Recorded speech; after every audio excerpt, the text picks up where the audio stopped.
কেমন করে তেলাওয়াত করবে, কি লাভ আছে? ও মায়েরা বোনেরা, কোরআনের জন্য সাহাবীরা কি অবদান রেখেছিলেন, আমরা কোরআনের জন্য কি করলাম? এই যে যথেষ্ট আজকের আলোচনার জন্য শেষ লগ্নে চলে এলাম। কোরআনকে বাঁচাবার জন্য অনেক মুসলমান জীবন দিয়েছে, কেউ অর্থ দিয়েছে, কেউ দান দিয়েছে। শুনেলেন বিশ্ব নবী যখন মক্কা ছেড়ে মদিনায় চলে এলেন, মদিনাতে একটা মাদ্রাসা করেছিলেন, মাদ্রাসাতে পড়তেন সাহাবারা, আসহাবে সুফা, মসজিদে পড়তেন। আপনাদের মক্তবে পড়ছেন, সাহাবীরা পড়তেন। কিন্তু মক্কা থেকে যখন মদিনায় এলো, মক্কাতে একটা ছেলে, তার বাবা ছিল না। এটা ঘটনাটা ছোট্ট করে বলছি, বাপ ছিল না, চাচা অনেক বড় লোক ছিল, চাচার মালে ভাতিজা বড় লোক ছিল। ওই সাহাবী, ওই লোকটার, ওই ছেলেটার নাম ছিল আব্দুল উজ্জা। আব্দুল উজ্জা মনে মনে নবীকে ভালোবাসেন, ইসলামকে ভালোবাসেন, কিন্তু বাবা ছিল না, চাচা বড় লোক, চাচার মালে ভাতিজাও বড় লোক, চাচার বিরুদ্ধে যেতে পারে না। নবীজি যখন মক্কা ছেড়ে মদিনা গেলেন, আব্দুল উজ্জা চাচাকে দিয়ে বললেন, চাচা যান, আমি অনেক অপেক্ষা করলাম যে আপনি ঈমান আনবেন, ঈমান আনবেন, কিন্তু আনলেন না। কিন্তু আমি এখন নিয়ত করলাম, আমি মদিনা যাব, নবীর কাছে যাব, কালেমা পড়ে ঈমান আনবো, আমি আর আপনার ধর্মে থাকব না।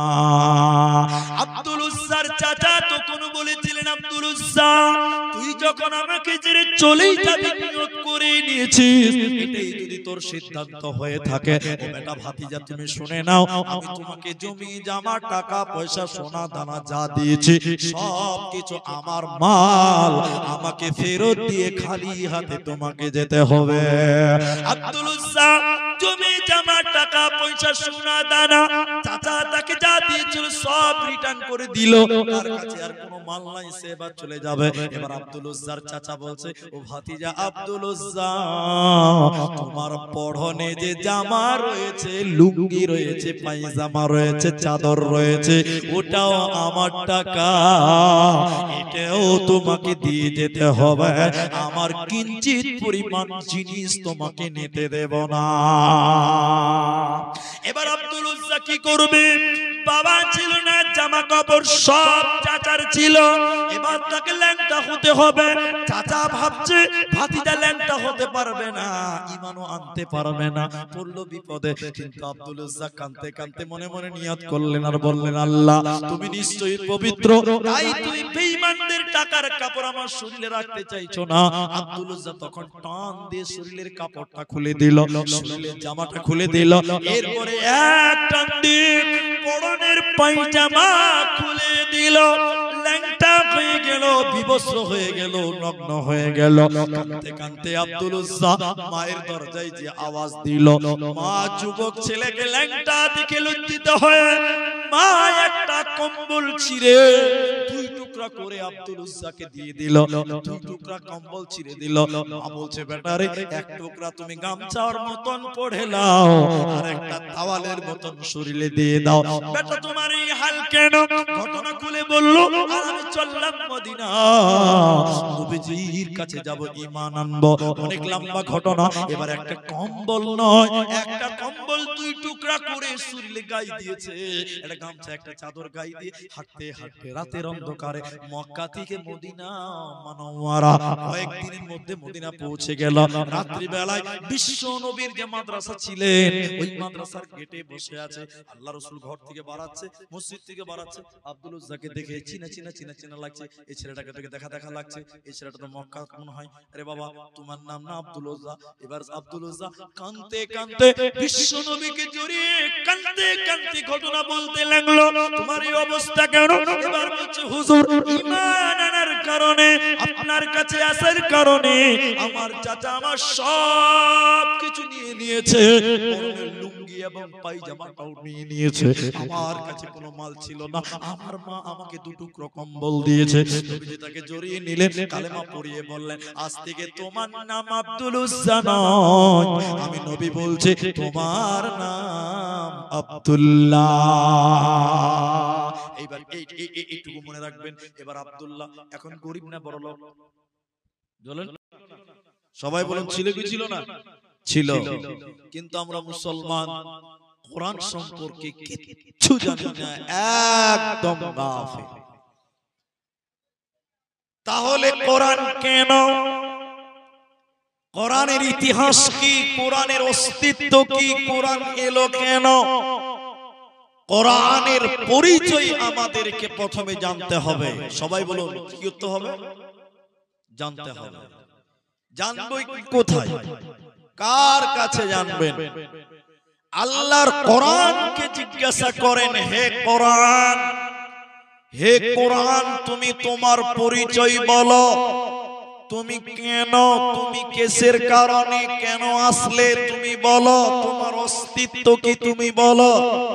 প্রত্যেকটা প্রশ্নের উত্তর কোরআন আপনাকে দেবে। একবার জোরে বলুন সুবহানাল্লাহ। পৃথিবীর কোন কিতাব দিতে পারে না, অনলি কোরআন। কোরআনকে জিজ্ঞাসা করেন, কোরআন তুমি কোথায় এসেছিলে তুমি বলো। হে কোরআন তোমার আগমন কোথায় হলো তুমি বলো। কোরআন বলছে শুনেন, আল্লাহ বলেন বিসমিল্লাহির রহমানির রহিম লা উকসিমু বিহাযাল বালাদ। কোরআন বলছেন আমি দুইটি শহর কেন্দ্রিক নাজিল হয়েছি বান্দা। ওই দুইটি শহর বহরমপুর মালদা নয়, মালদা কৃষ্ণনগর নয়। ওই দুইটি শহর কোরআনে স্থান পেয়েছে। সেই দুই শহর কোনটা? একটা মক্কা মুকাররমা, অপরটি মদিনা মুনাওয়ারা। কোরআনে যত সূরা আছে কোনটা মক্কাতে কোনটা মদিনাতে এসেছে। তাই কোরআন নিজে বলছে আমি দুইখানা শহর কেন্দ্রিক এসেছি বান্দা। একটা মক্কা মুকাররমা, অপরটি মদিনা মুনাওয়ারা। কোরআনকে দ্বিতীয় নম্বর প্রশ্ন করেন কোরআন, হে কোরআন তুমি কোন জায়গা থেকে মক্কা মদিনায় এসেছিলে সেই জায়গার নাম বলো। আগমন হয়েছিল তো কোন জায়গা থেকে হয়েছিল তুমি বলো। কোরআন বলছে শুনে নাও, বাল হুয়া কুরআনুম মাজিদ ফি লাওহিন মাহফুজ। আমি লাওহে মাহফুজ থেকে দীর্ঘ 23 বছর সময়ে যতটা যখন প্রয়োজন ছিল অতটা মক্কা মদিনাতে আমি এনেছি। আমি এসেছি রে বান্দা। অতএব কোরআন লাওহে মাহফুজ থেকে এসেছে মুসলমান। কোরআনকে 3 নাম্বার প্রশ্ন করেন, কোরআন তুমি কখন এসেছিলে তুমি বলো। কোন দিনে তোমার আগমন হয়েছিল কোরআন তুমি বলো। কোরআন বলছে শুনে নাও, শাহরু রমাদান আল্লাযী উনজিলা ফীহিল কোরআন। আমি রমজান মাসে এসেছি রে বান্দা, আমি রোজার মাসে এসেছি রে বান্দা। এরপর কোরআনকে বলেন কোরআন রমজান মাসে দিনের বেলায় না রাত্রি বেলায় কখন তুমি এসেছিলে বলো। সন্ধ্যা বেলায় না বিকাল বেলায় কোন টাইমে তোমার আগমন হয়েছে বলো। কোরআন বলছে ইন্না আনজালনাহু ফি লাইলাতিল কদর। আমি রমজান মাসে শেষের 10 বিজুরের রাত্রিতে লাইলাতুল কদরের রাত্রিতে আমার আগমন হয়েছে রে বান্দা। রমজান মাসের রাত্রি বেলায় শেষের 10 বিজুরের রাত্রিতে পৃথিবীতে আমার আগমন হয়েছে। শুনে নাও, এবার কোরআনকে 5 নম্বর প্রশ্ন করেন। 5 নম্বর প্রশ্ন করেন কোরআন, হে কোরআন তুমি পৃথিবীতে এসেছিলে কেন? তোমার আগমন হয়েছে কেন? তোমার উদ্দেশ্য কি? তোমার টার্গেট কি? তোমার কারজা কি? তুমি বলো। তুমি কেন কেন কেন তোমার আগমন হয়েছে তুমি বলো। কোরআন বলছে হুদাল লিন্নাস, আমি মানুষকে হেদায়েত দেওয়ার জন্য এসেছি। কোরআন বলছে ওয়াবাইনাতিম মিনাল হুদা ওয়াল ফুরকান, আমি রাস্তা দেখাবার জন্য। আমি আল্লাহর জান্নাত জান্নাতের রাস্তা দেখাবার জন্য, মানুষকে মসজিদের দরজাটা চিনাবার জন্য, হিদায়াতের নূর দেওয়ার জন্য এসেছে। অতএব মুসলমান,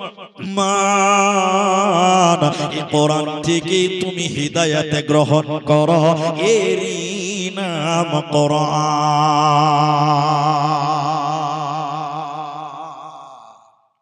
একটু সবাই বলেন, কেউ বাদ যাবেন না। তাহলে পৃথিবীতে কোরআন এসেছে কেন? এতটি লোক বলে না কিসের জন্য এসেছে? হিদায়াতের জন্য। হিদায়াত। কিন্তু বলেন, এই কোরআন থেকে সবাই হেদায়েত পাবে? এতটি লোক বলেন হেদায়েত পাবে? সব মানুষ হেদায়েত পাবে না। আমি আমার, এটা কোনো রাজনৈতিক কথা নয়, যে যে দল করছে করুক গা, ওটা না আমার মাথা ব্যথা নাই। কিন্তু আমি যেটা বলছি এটা রাজনীতির বাইরের কথা, কেউ নিজের গায়ে লাগাবে না। আজ থেকে প্রায় 4 বছর আগে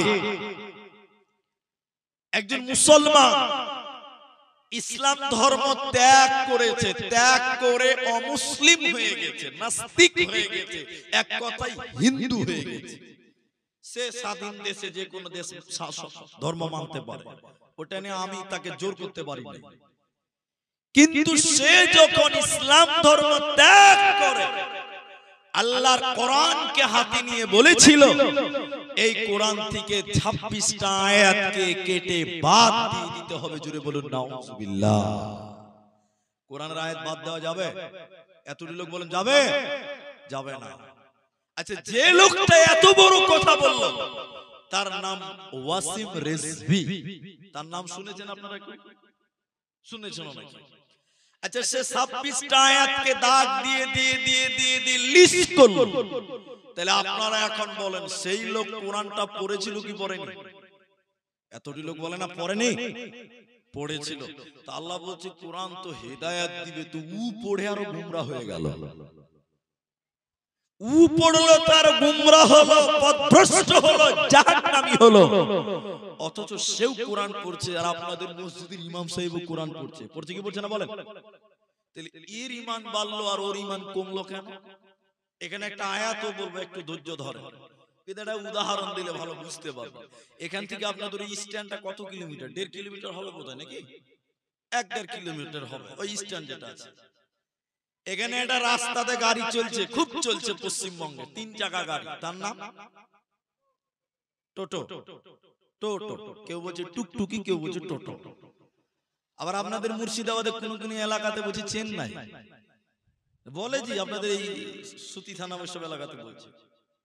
আর আমাদের দেশে বলছে পিলপিলি। কি বলছে? পিলপিলি। ওই পিলপিলি করে চলছে তো। আচ্ছা, গাড়িটা চলে ব্যাটারিতে। কিসে চলে আপনারা বলুন? কিসে চলে? ওই স্ট্যান্ডে একটা দোকানদার আছে, তার নাম হলো রশিদ। আসল নাম আপনার রশিদ, সবাই তাকে রশিদ বলে ডাকে। ও খালি ব্যাটারি চার্জ করে। একটা ব্যাটারি চার্জ করবে 20 টাকা নেবে। কত টাকা নেবে সবাই বলুন ভাই? 20 টাকা। এন্ড ব্যাটারি 12-13টা ব্যাটারি বারান্দাতে চার্জে লাগিয়ে দিয়েছে। এক খ্যাপা, যার বুদ্ধি কম, হুঁশ কম, এক কথায় খ্যাপা, ও ব্যাটারির দিকে দেখছে আর বড় বড় করে তাকিয়ে দোকানদারকে বলছে, রশিদ ভাই, এই প্লাস্টিক গুলোতে কি হচ্ছে গো? কত খ্যাপা দেখেন, ব্যাটারি কি প্লাস্টিক বলছে। তেন রশিদ দেখছি তো বুদ্ধি কম, খ্যাপা ছেলে, আর কি প্লাস্টিক আর কি ব্যাটারি ব্যাকরণ বুঝাবো। একে সহজ বাংলাতে বলে দিয়েছে, এই প্লাস্টিকের ভিতরে কারেন্ট ভরছি রে, টোটো চলবে, লাইট জ্বলবে, মাইক চলবে, ফ্যান চলবে। খ্যাপা মনে মনে ভাবছে, ভাই প্লাস্টিকেও কারেন্ট ভরা যায়, এটা মনে মনে ভাবছে। তো বলছে হ্যাঁ যা। তখন খ্যাপা মনে মনে বলছে, প্লাস্টিকেই যদি কারেন্ট ভরা যায় আর লাইট জ্বলে, তাহলে আমার বাড়িতে তো 4টা প্লাস্টিকের বালতি আছে, তো বালতিতে খানি কারেন্ট ভরে নিয়ে যাবো, তো বালতিতে লাইট জ্বলবে। তোর বুঝটা ঠিক আছে না ভাই? বুঝেটা বুঝে ঝড় ঠিক আছে কিনা বল? ওর লাইন ঠিক রেখেছে।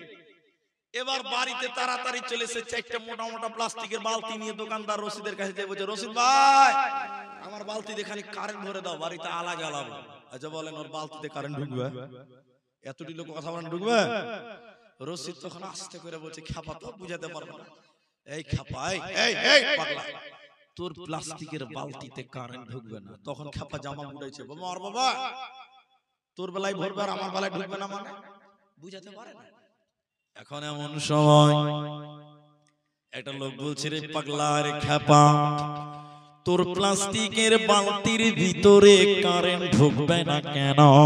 আর দোকানদারের প্লাস্টিকের ব্যাটারিতে কারেন্ট ঢুকবে কেন? এই দুটিতে বিরাট বড় তফাৎ আছে, ফারাক আছে। তফাৎটা কোন জায়গায়? এই প্লাস্টিকের ব্যাটারির ভিতরে তামা আছে, এসিড আছে, পানি আছে, লাইলন আছে, অ্যালুমিনিয়াম আছে। এর কারণে তার ভিতরে কারেন্ট ঢুকবে, চার্জ হবে। আর তোর প্লাস্টিকের বালতির ভিতরে কিছুই নাই, হাওয়া আছে। কিয়ামত পর্যন্ত তার লাগিয়ে রাখলেও কিন্তু তোর কারেন্ট ঢুকবে না। আল্লাহ কোরআনে বলেছেন, শুনে নাও, ওয়াইযা তুলিয়াত আলাইহিম আয়াতুহু যাদাতুহুম ঈমানা। যখন মুমিন ঈমানদার লোক আল্লাহর কালাম মনে করে কোরআনকে তেলাওয়াত করবে, কোরআনকে আল্লাহর কালাম মনে করে যখন তেলাওয়াত করবে, আল্লাহ বলেন যাদাতুহুম ঈমানা, তখন তার ঈমান বাড়বে। অতএব শুনে নাও, ঈমানের সঙ্গে যারা কোরআন তেলাওয়াত করবে, নেকির আশায় যারা কোরআন তেলাওয়াত করবে, ওদের ঈমান বাড়বে। আর যে ব্যক্তিটা সন্দেহ করে কোরআন পড়বে, ওর ঈমান বাড়বে না। তাই ওয়াসিম রিজভী ঈমান পেল না, পেল না, পেল না। তাই আল্লাহ কোরআনে বললেন, শুনে নাও, হুদাল লিন্নাস, এই কোরআনটা মানুষকে রাস্তা দেখাবার জন্য, হিদায়াত দেওয়ার জন্য। ইমাম তিরমিজি আলাইহি রাহমা তিনি হাদিস নিয়ে এসেছেন। এবার তিনি বলেন, নবীজি বললেন, মানিত্তাবাল হুদা বিগাইরিল কোরআন। পৃথিবীর কোন মানুষ, খিদিরপুরের যদি কোন মানুষ কোরআন বাদ দিয়ে অন্য কোথায় হিদায়াতের জন্য যায়, কোরআন বাদ দিয়ে অন্য কোথাও যদি হিদায়াত নেওয়ার জন্য যায়, আল্লাহ তাকে হিদায়াত তো দিবেই না, আদাল্লাহুল্লাহ, আল্লাহ নিজে তাকে গোমরাহ করবে, পথভ্রষ্ট করবে। অতএব শুনে নাও, একমাত্র কোরআন থেকে তোমরা হিদায়াত গ্রহণ করো, কোরআন বাদ দিয়ে অন্য কোথাও হিদায়াত নেওয়া যাবে না, যাবে না। সবাই বলুন, তাহলে কোরআন থেকে কি নিব আমরা? হেদায়াত। কিন্তু অনেক লোক, এদিকে দেখেন, অনেক লোক এই কোরআন নিয়ে হেদায়াত গ্রহণ করছে না, বরং এই কোরআন দিয়ে তাবিজের ব্যবসা করে চলছে। জি ভাই, তাবিজের ব্যবসা চলে না আপনার দিকে? যে অনেক মানুষের হাতে তাবিজ, অনেক মানুষের কোমরে তাবিজ, অনেক মানুষের এই জায়গাতে তাবিজ। আচ্ছা, আবার নিজেকে একবার জিজ্ঞাসা করে দেখেন তো, ওই তাবিজের ভিতরে কি ভরা আছে জানেন? জানেন? কেউ জানেন না আপনারা? বলে মুনি সাহেব যদি জেনে নিব তো মুলবির কাছে কেন যাব, আমরা নিজেরাই দিতে পারবো। কেউ জানেন না। এই কথাটা মজবুত করার জন্য শুধু কসম করছি, আল্লাহর কসম করে আপনাকে বলছি। আমি যখন ছাত্র ছিলাম, খুব ছোট ছিলাম, তখন আমরাও বুঝতাম না তাবিজে কি থাকে না থাকে, কিছু বুঝি না। আমাদের এক সাথী বন্ধু আমার গ্রামেই তার বাড়ি ছিল। আমরা ৪৫ জন ছিলাম এক গ্রামের। কজন ছিলাম? ৪৫ জন এক গ্রামে ছিলাম। তো এলাম, একজনা তাবিজ নিয়ে এসেছে। তাবিজ, তাবিজ, আপনারা তাবিজ বুঝেন তো? হ্যাঁ, তাবিজ। এবার কারি সাহেব বললো যে, কারি ইউসুফ সাহেব বলছে যে, তখন তিনি আমাদের একমাত্র উস্তাদ, তিনি বলছেন, রে বাবা, তাবিজ তো হারাম, চলবে না। তো আমরা বুঝি না তখন তাবিজ হারাম, আমরাও জানি না, ছোট বাচ্চা তালবে ইলম। এবার তালবে ইলমদের ভিতরে অনেক নরম গরম আছে, আছে না নাই? আমাদের ভিতরে দু চারটে ছেলে বলছে, তাবিজ যখন লেওয়াই যাবে না তো ফেলবো, পর আগে দেখবো ভিতরে কি আছে, কি ভরা আছে ওটা আগে দেখবো, তারপর খুলবো। আল্লাহর কসম, 4 কোনা তাবিজ, এত বড় তাবিজ ছিল, 4 কোনা, গোল নয়, 4 কোনা। তাবিজটা ভাঙা হলো, ওই তাবিজের ভিতরে পুরো কোরআন ভরা আছে, টোটাল কোরআন ভরা আছে। আমরা পড়তে পারলাম না, শুধু প্রথমের 2 পেজ পড়তে পারলাম, শেষের 2 পেজ পড়তে পারলাম, ভিতরের পেজগুলো আমরা পড়তেই পারলাম না। এত ছোট ছোট করে পুরো কোরআনটা তাবিজের ভিতরে ভরা আছে। হে খিদিরপুরের মুসলমান, একটু মুখ খুলে বলেন, এখন ওই তাবিজ আমার কোমরে আছে, ওই তাবিজ আপনার কোমরে আছে, আপনার কোমরের তাবিজে পুরো কোরআন ভরা নাই, এক লাইন লেখা আছে, এক পারা লেখা আছে, এক আয়াত লেখা আছে। আচ্ছা বলুন, ওই তাবিজ নিয়ে মানুষেরা পেশাব করতে যায়, কি বলছেন, যায় কি যায় না? সবাই বলেন না? আপনার দিকে লোক বলে, ওই তাবিজটা নিয়ে তো খানিক পেশাব করে আস, কে বলে না? তাবিজটা নিয়ে বাথরুমে যায়। শুধু বাথরুম কেন, স্ত্রীর সঙ্গে মিলনে যায়, কি বলছেন, হ্যাঁ না বলে না? ফাংশনে গান শুনতে যায়, দুর্গা পূজার মেলাতে মুসলমানেরা যায়, সব রকম পাপের কাজে তাবিজ কি নিয়ে গেলে, আর তাবিজের ভিতরে ভরা আছে কোরআন। তাহলে কোরআন নিয়ে পায়খানায় গেলে, কোরআন নিয়ে তুমি অন্যায় কাজে গেলে, কোরআনকে তুমি ছোট করলে। এজন্য কোরআন তাবিজের জন্য নয়। তোমার কোমরে তাবিজ আছে, খুলে তওবা করে নাও। তোমার পায়ে তাবিজ আছে, খুলে তওবা করে নাও। কারণ তাবিজের ভিতরে কোরআনের আয়াত আছে, কোরআনের নকশা আছে। এই কোরআনকে অপমান করলে আল্লাহ জান্নাত দেবে না, পাবে না, পাবে না।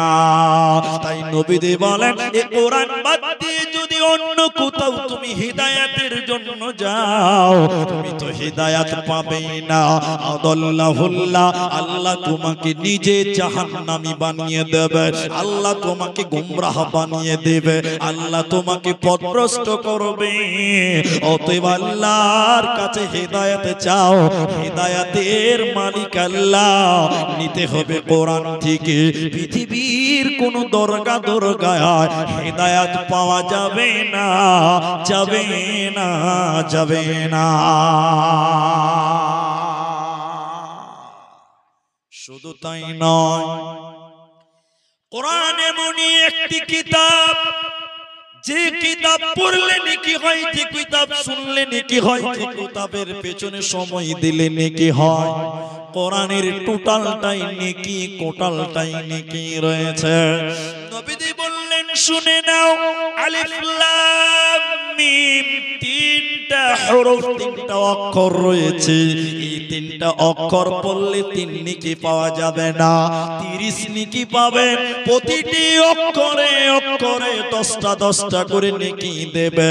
এই জন্য মুসলমান, তুমি যত কোরআন পড়বে, প্রতিটা অক্ষরে অক্ষরে আল্লাহ তোমাকে নেকি দেবে। এই কোরআন ইহকালেও কামিয়াব বানিয়ে দেবে, মরার পর জান্নাতি বানিয়ে দেবে। তাই আল্লাহর নবী বলছেন, শুনে নাও, কিয়ামতের দিনে 2টি আমলের সাক্ষী আল্লাহ গ্রহণ করবেন, সুপারিশ করবেন মুসলমান। 2টা নেকি এমন আছে, যে নেকিগুলো কিয়ামতের দিন আপনার জন্য সাক্ষী দেবে। ওর ভিতরে একটার নাম কোরআন। কোরআন কিয়ামতের দিন বলবে, আল্লাহ তোমার এই বান্দা সারাদিন মুনিশ কেটেছিল, লেবারি ছিল, ধান কেটেছিল, কিন্তু রাত্রি বেলায় আমি কোরআনের তেলাওয়াত করেছিল। আল্লাহ তুমি আমার সাক্ষীকে গ্রহণ করো। আল্লাহ কোরআনের সাক্ষী গ্রহণ করবে। তাহলে কোরআন আপনার পরকালের সাক্ষী দিয়ে জান্নাতি বানাবে। এই দুনিয়াতে কোরআন পড়লে পয়েন্টে পয়েন্টে, আর অক্ষরে অক্ষরে 10টা 10টা নেকি পাওয়া যাবে। পৃথিবীর অন্য কোন কিতাব পড়লে নেকি কিন্তু পাবেন না, পাবে না, মিলবে না। এবার আপনাকে বলছি, একটু আমার দিকে দেখুন। আপনাদের মুর্শিদাবাদ একটা ছেলে, খুব ভালো শিক্ষিত ছেলে, আমি তার নামটা বলবো না, খুব ভালো শিক্ষিত ছেলে, জেনারেল শিক্ষিত ছেলে, এখন দাওয়াতের কাজ করছে, দাওয়াতের কাজ করছে। এইদিকে দেখুন, এখন দাওয়াতের কাজ করছে। আপনাদের মুর্শিদাবাদ জলঙ্গির সাইডে বাড়ি আছে, আপনারা জানেন, তাকে চেনার নাম ভাবছি, মুখটা বন্ধ রাখেন। ও দেশ বিদেশ থেকে বই কিনে পড়ে, এটা আপনারা জানেন হয়তো। এবার আমি আপনাকে বলছি, এটার নাম কোরআন। সবাই বলেন, এটার নাম কি? কোরআন। এটাকে 2 সেকেন্ডের লিগে মনে রেখে দেন, এটা কোরআন লয়। এটা মুখে মুখে বলছি, অন্তর লয়, কিন্তু এটা বুঝার জন্য বলছি। এটা একটা কিতাব, এই কিতাবের নাম দাম হচ্ছে 1.5 লক্ষ টাকা। কত টাকা দাম বলো? কিতাবটা আমদানি হয়েছে লন্ডন থেকে। এবার এটা কিন্তু কোরআন আমি আগেই বলছি, কিন্তু বুঝার জন্য বলছি। এটা একটা লন্ডন থেকে 1.5 লক্ষ টাকাতে কিতাব এনেছেন। আমার দিকে দেখেন, আপনি সারাদিন বিন বিন বিন বিন বিন বিন করে পড়ছেন, পাতা উল্টাচ্ছেন, পড়ছেন, পাতা উল্টাচ্ছেন। আচ্ছা বলেন, এদিকে এদিকে জ্ঞান বাড়বে, গ্যারান্টি দেওয়া যাবে? এতটি লোক কথা বলে না, গ্যারান্টি দিতে পারবেন?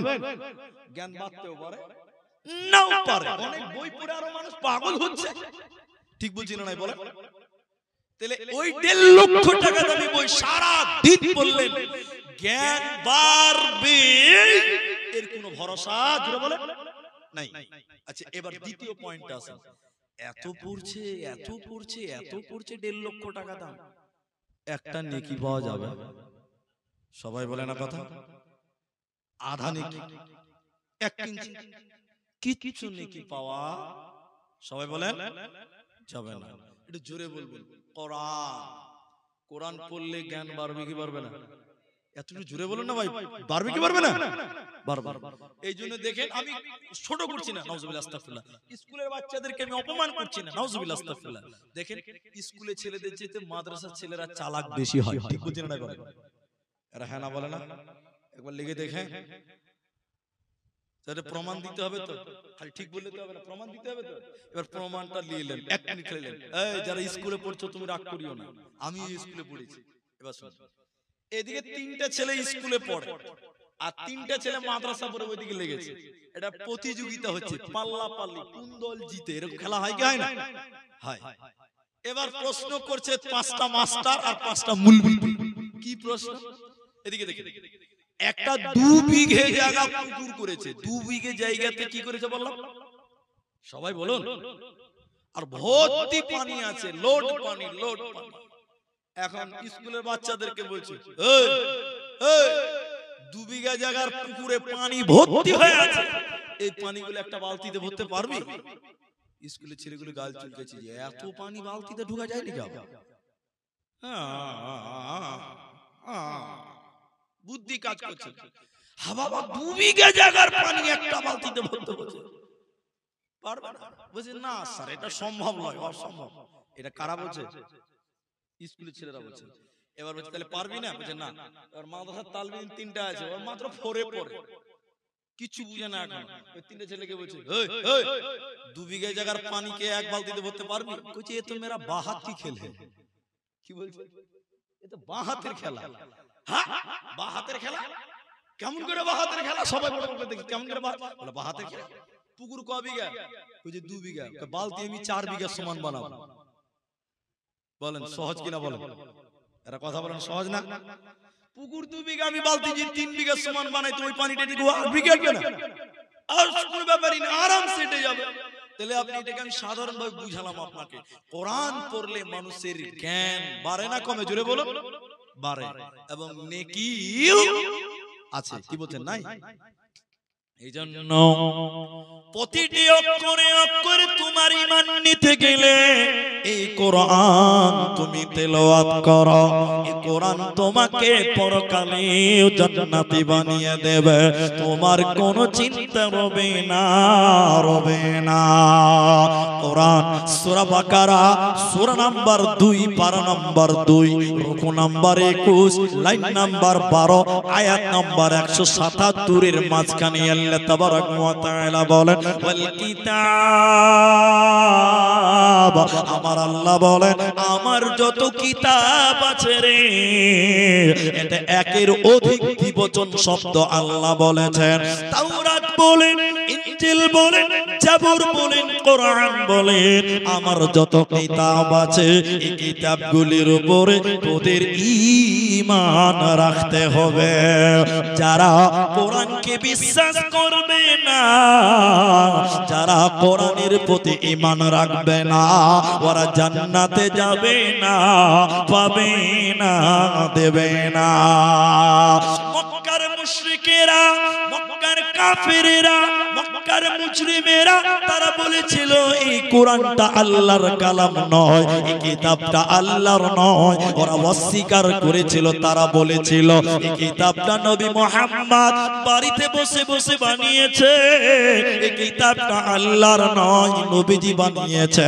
এই কোরআনকে তারা বিশ্বাস করে না, এই জন্য নবীকে তারা কবি বলেছিল।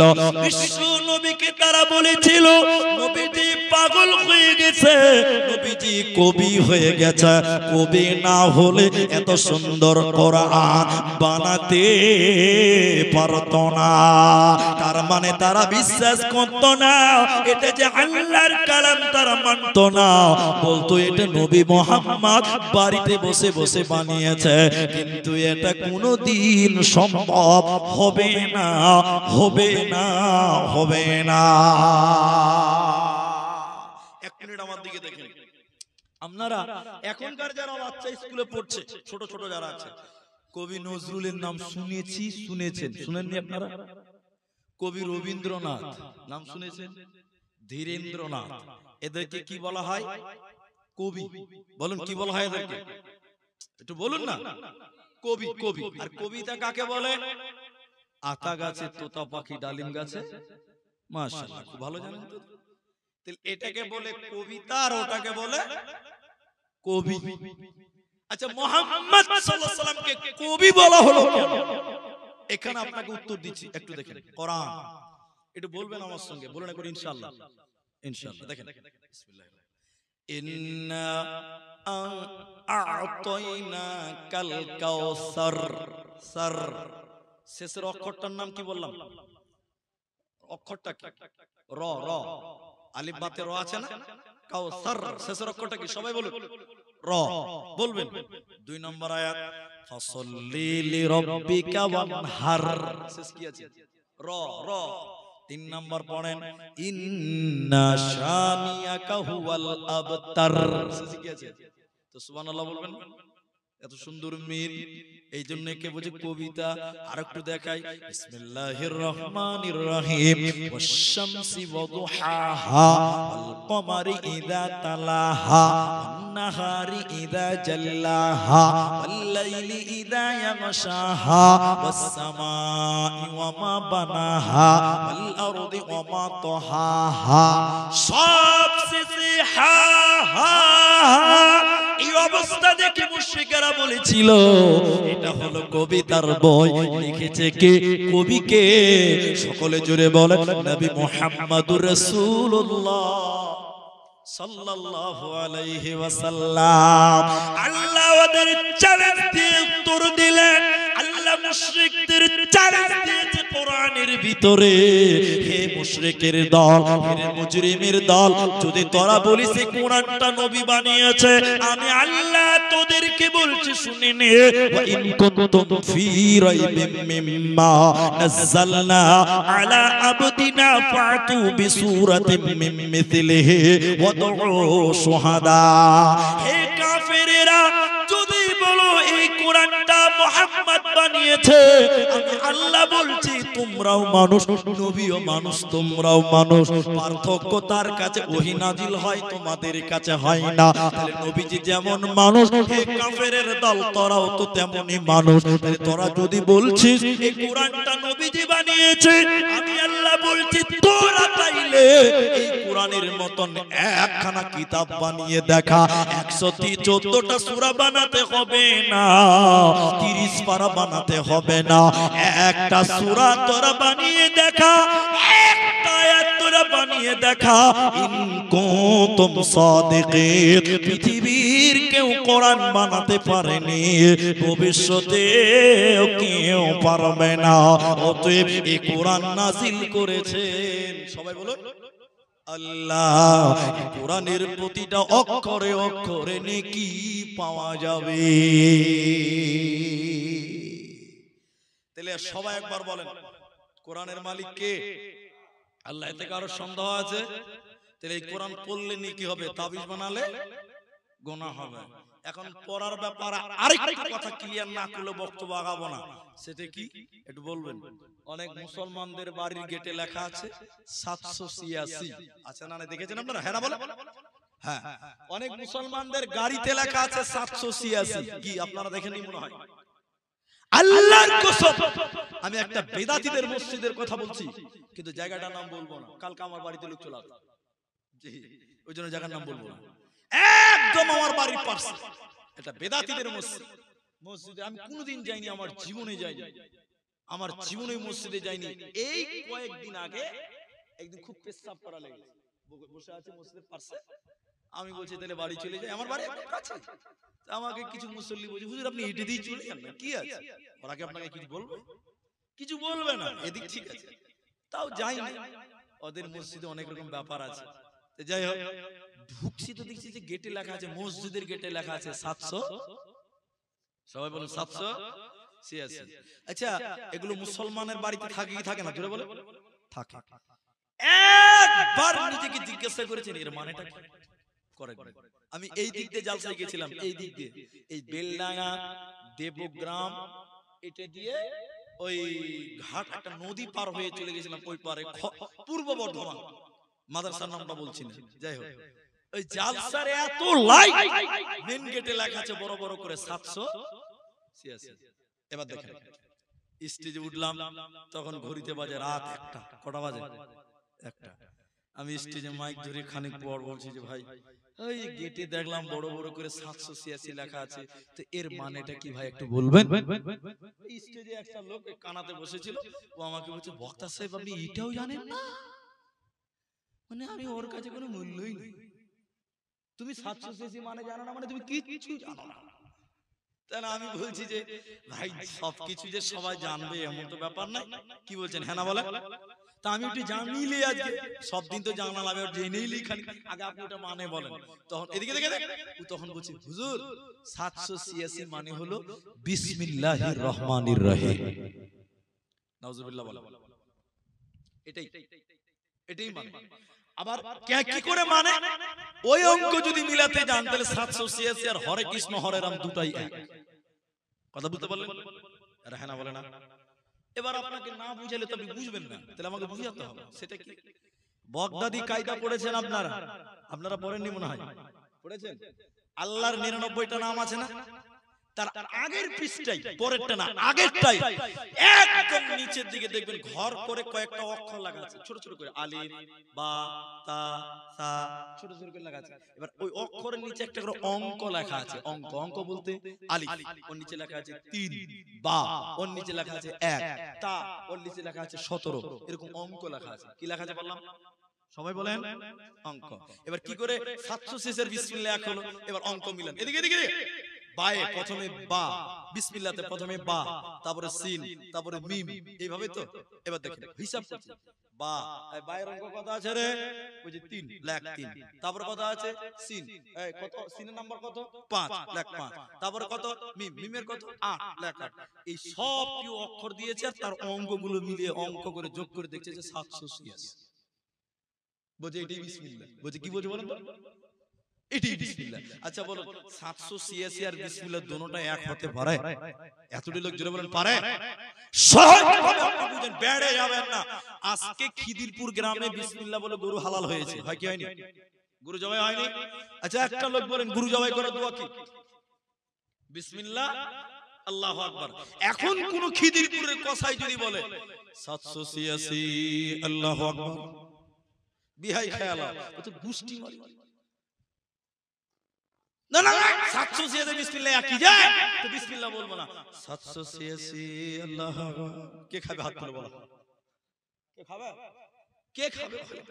আচ্ছা বিসমিল্লাহ যদি 786 হয়, তাহলে সূরা ফাতিহারও একটা অঙ্ক হবে, জি স্যার হবে কি হবে না? তাহলে সূরা ফাতিহার একটা অঙ্ক হবে কি হবে না বলেন? হবে। এবার ধরেন তাহলে আল্লাহু আকবার একটা অঙ্ক হবে। এবার আমার দিকে খালি দেখেলেন, এবার শুরু হলো 420, 1,92,000, 84,072, 502, 502, নামাজ হবে। ফেরেশতা বলছে কবরে ঢুকিয়ে দিই, শালা কোথা মারবে তুই দেখাতে পারবে। আল্লাহর কোরআন বিসমিল্লাহ বললে প্রতিটা অক্ষরে 10টা নেকি পাবে। কারণ সূরা তওবাতে বিসমিল্লাহ নাই, কিন্তু কোরআনের আরেকটা সূরাতে 2বার বিসমিল্লাহ আছে। তাহলে বিসমিল্লাহ কোরআন নবীজি বললেন শোনো, প্রতিটা অক্ষরে অক্ষরে 10টা করে নেকি পাওয়া যাবে। বিসমিল্লাহ বললে নেকি পাওয়া যাবে, আর 786 বললে গুনাহ হবে, পাপ হবে। অতএব যারা 786 দিয়েছে মানুষকে কোরআন তেলাওয়াত থেকে বঞ্চিত করার একটা কৌশল ছাড়া দ্বিতীয় আর কিছু হতে পারে না। আল্লাহ বলেন এই কিতাবটার উপরে ঈমান আনো। মুশরিকেরা বিশ্বাস করত না, কাফেররা বিশ্বাস করত না। এই কোরআনটা আমি আল্লাহ নাজিল করেছি, এটা তোমরা বিশ্বাস করো। এই কোরআনকে পৃথিবীর কেউ মেটাতে পারবে না, পারবে না। এরই নাম কোরআন। শুধু তাই নয়, আজকে আমরা মুসলমানেরা যেন কেমন হয়ে গেলাম। আজকে আমরা কোরআন পড়ি না, কোরআন শুনতেও পছন্দ করি না। একটু দুঃখ নেবেন না, এটা আমাদের রেওয়াজ হয়ে গেছে। আমাদের আগে মা চাচিরা এদিকে দেখেন, এদিকে দেখেন, বসে বসে বসে বসে কোরআন পড়তো। এখনকার মা ঝি বউ যারা হয়েছে এরা কোরআন পড়তে পারছে? জি, বিয়া হয়ে গেছে তো কি করবে? ও আর কোরআন কি করবে? বিয়ে দিয়ে বেটিও পাঠিয়েছে, সঙ্গে সঙ্গে একটা বড় এলইডি টিভিও পাঠিয়ে দিয়েছে। তোর কোরআনের আর কি করবে বাবা? কিন্তু মুসলমান একবার চিন্তা করে দেখো, গোটা পৃথিবী আজকে কোরআনের বিরুদ্ধে আছে। ঠিক বললাম না? নাই বলেন।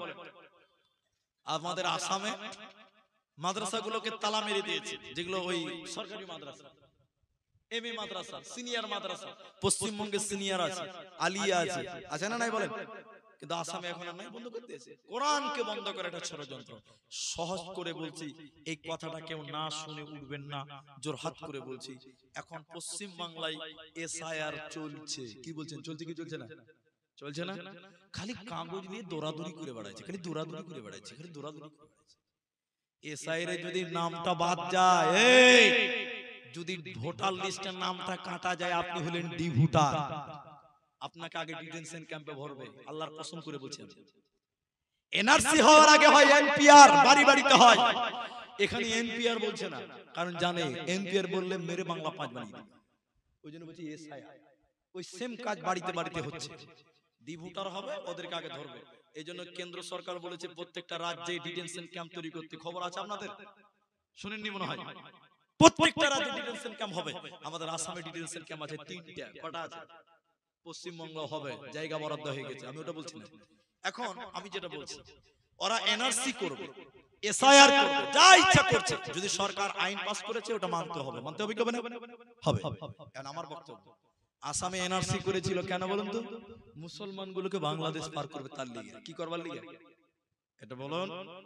কিন্তু আপনারা জানেন মুসলমানকে বাংলাদেশ পার করতে পেরেছে? এতটি লোক কথা বলে না। কত লোক নাম পায়নি জানেন? নাগরিকত্ব পায়নি কত লোক জানেন? দেশের নাগরিক নয়, কত লোক বাদ গেছে আসামে? 19 লক্ষ লোক। কত লোক? 19 লক্ষ লোক এনআরসি তে নাম পায়নি, নামই উঠেনি। ওরা বলে দেশের লোকই লোক। আচ্ছা বলেন, 19 লক্ষের মধ্যে আপনি একটু হিসাব করেন, মাত্র 4 লাখ মুসলমান। ক লাখ মুসলমান? কিছু কমতেও পারে, কিছু বাড়তেও পারে, অনুমানিক 4 লাখ। 19 থেকে 4 বাদ গেলে কত থাকলো? 15 থাকলো। 19 থেকে 4 গেল, থাকলো 15। খালি কি হিন্দু আর মুসলমানই দেশে আছেন, আর কেউ আছে গো? এরা কথা বলে না। খালি বহরমপুরে দেখেন 25শে ডিসেম্বর কত ইহুদি আছে। এখানে গ্রাম থেকে বুঝবেন না তো, আপনি শহরে যান বুঝতে পারবেন কত ইহুদি আছে দেশে। তাহলে আমি আরো 3 লাখ ইহুদি বাদ দিলাম, তাহলে কত থাকলো? বলো, কথা বলে না। 12। তাহলে আমরা মুসলমান বাদ গেছি মাত্র 4 লাখ, আর ওরা বাদ গেছে কতটি বলুন? জোরে বলুন। 12। জোরে বলেন কত? নারায়ে তাকবীর। 12 লাখ। তাহলে আমরা এই দেশে আছি, এই দেশে ছিলাম, এই দেশে থাকবো, বলুন ইনশাআল্লাহ। এই কথাগুলো কেন বলছেন হুজুর? আপনি যদি প্রশ্ন করেন, এবার আমি কোরআন, আমার বক্তব্য কোরআন। ইংরেজেরা ইংরেজেরা যারা দেশের শত্রু দশের শত্রু ইংরেজেরা বলেছিল এই দেশ থেকে উলামা কোথাও মুসলমানও কোথাও কারণ ভারত স্বাধীনতার ব্যাপারে সবচেয়ে বেশি যারা অবদান রেখেছিলেন তারা এরকম টুপিওয়ালা দাড়িওয়ালা মুলবি সাহেবেরা জোরে বলুন ঠিক কিনা জোরে বলুন এইজন্য তারা বলেছিল উলামা কোথাও মুসলমানও কোথাও কিন্তু আপনারা সবাই একটু চিৎকার করেই বলেন এই দেশ থেকে ইংরেজেরা মুসলমানকে তাড়তে পেরেছে না তারাই পালিয়েছে সবাই বলুন তারাই পালিয়েছে আজকে যারা ওই আসামে এনআরসি করেছে এদেশে এনআরসি করতে চায় মুসলমান তারাবার জন্য তাদের কান ধরে পাঠিয়ে দিবেন আসামে বলেন আমাদেরকে পার করবি কোথায় তোরাই আগে 12 লাখ বাইরে যা ঠিক কিনা জোরে বলেন কিন্তু শুনেন ইংরেজরা এত সহজ ছিল না অনেক চেষ্টা করেছিল কোরআন শেষ পর্যায়ে তারা বলছে মুসলমানদের সঙ্গে পারি না কেন তাদের পণ্ডিত তাদের বুজুর্গ লোকেরা বলেছিল যতদিন মুসলমানদের কাছে কোরআন থাকবে ততদিন মুসলমানদেরকে বেকানো সবাই বলুন বেকানো তখন তারা বলেছিল ওই ইংরেজরা তাহলে মুসলমানদের থেকে কোরআন কিনো পুড়িয়ে দাও জ্বালিয়ে দাও নদীতে গঙ্গাতে ভাসিয়ে দাও যেদিন মুসলিমদের মাঝে কোরআন থাকবে না মুসলমান এমনিতেই কাবু হয়ে যাবে ঠিক বলছেন না বলেন আপনাদের এই মাদ্রাসা এটা গ্রামে মাদ্রাসা আছে তো আমি এটা বানিয়ে বানিয়ে বলছি ইংরেজদের এক বেঈমান দালাল এদিকে দেখেন আমার মতন লম্বা লম্বা দাড়ি আর বড় টুপি আর লম্বা পাঞ্জাবি আসলে লোকটা কি মুলবি না দালাল সবাই বলুন এই আপনাদের এই মাদ্রাসা খিদিরপুর মাদ্রাসা এসে বলছে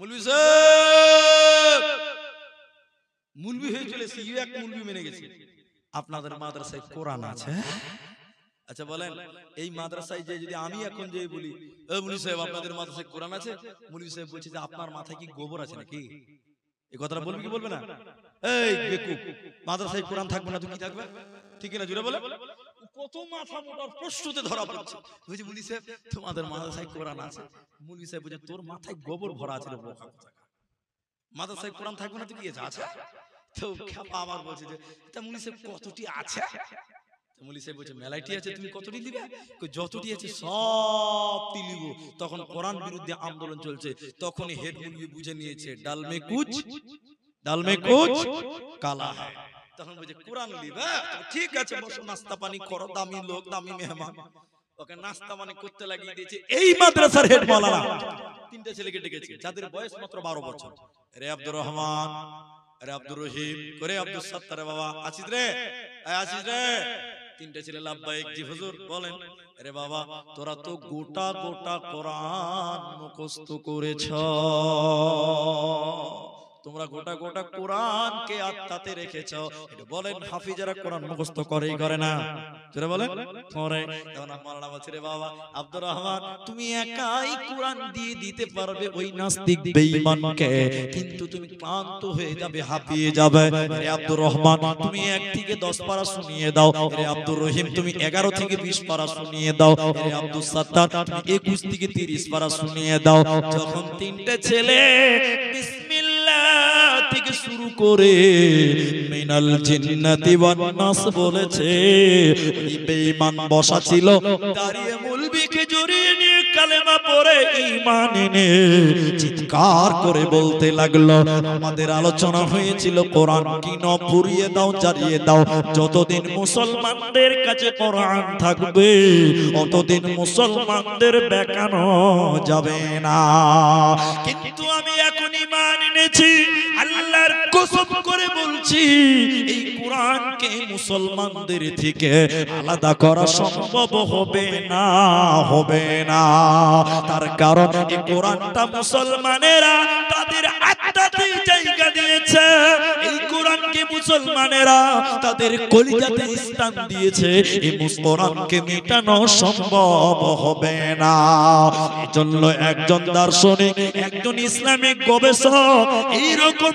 কোরআনকে মানুষের দিকে তুলে ধরেছিলেন এইরকম মানুষকে কোরআন দেখিয়েছিলেন আমি সবাইকে দেখাচ্ছি বেটি মায়েরা আপনারাও একটু দেখেলেন সবাইকে দেখাবার পর কোরআনটা বন্ধ করে দিয়ে তিনি বলেছিলেন, ও লোক সকল তোমরা বলো কোরআনটা তোমরা কেমনে দেখলে তোমরা বলো, কোরআনটা তোমরা কেমন দেখলে তোমরা বলো।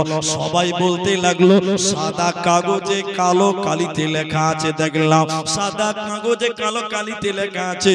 তখন তিনি বলছেন জি না, এই কোরআনকে এই চক্ষু দিয়ে দেখলে হবে না, এই কোরআনকে এই চক্ষু দিয়ে দেখলে হবে না, এই কোরআনকে ঈমানের চক্ষু দিয়ে দেখো। এই কোরআনটা কোনো কাগজে নয়, এই কোরআনটা কোনো কালিতে নয় মুসলমান, বরং এই কোরআনটা শহীদের রক্তের বিনিময়ে এসেছে। এই কোরআনের জন্য কত বাচ্চা এতিম হয়ে গেছে, এই কোরআনের জন্য কত মা বিধবা হয়েছিল, এই কোরআনের জন্য কত বোন তার ভাইকে হারিয়েছিল। এই কোরআনটা এমনি নয়, শহীদের রক্তের বিনিময়ে তোমরা আজকে পেয়েছ। অতএব এই কোরআনকে পৃথিবীর কেউ মিটাতে পারবে না।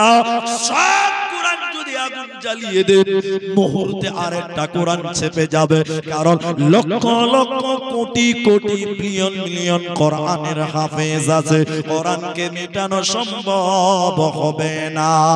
আল্লাহ তাবারাক ওয়া তাআলা বলেন, ইন্না নাহনু নাযালনা যিকরা ওয়া ইন্না লাহু লাহাফিযুন। আমি আল্লাহ এই কোরআনকে নাযিল করেছি রে, এই কোরআনের হেফাজতের দায়িত্ব আমি আল্লাহ নিয়েছি রে। এই কোরআনকে পৃথিবীর কেউ মিটাতে পারবে না, পারবে না, পারবে না। যদি কোরআন হাদিস না মানি জীবনে,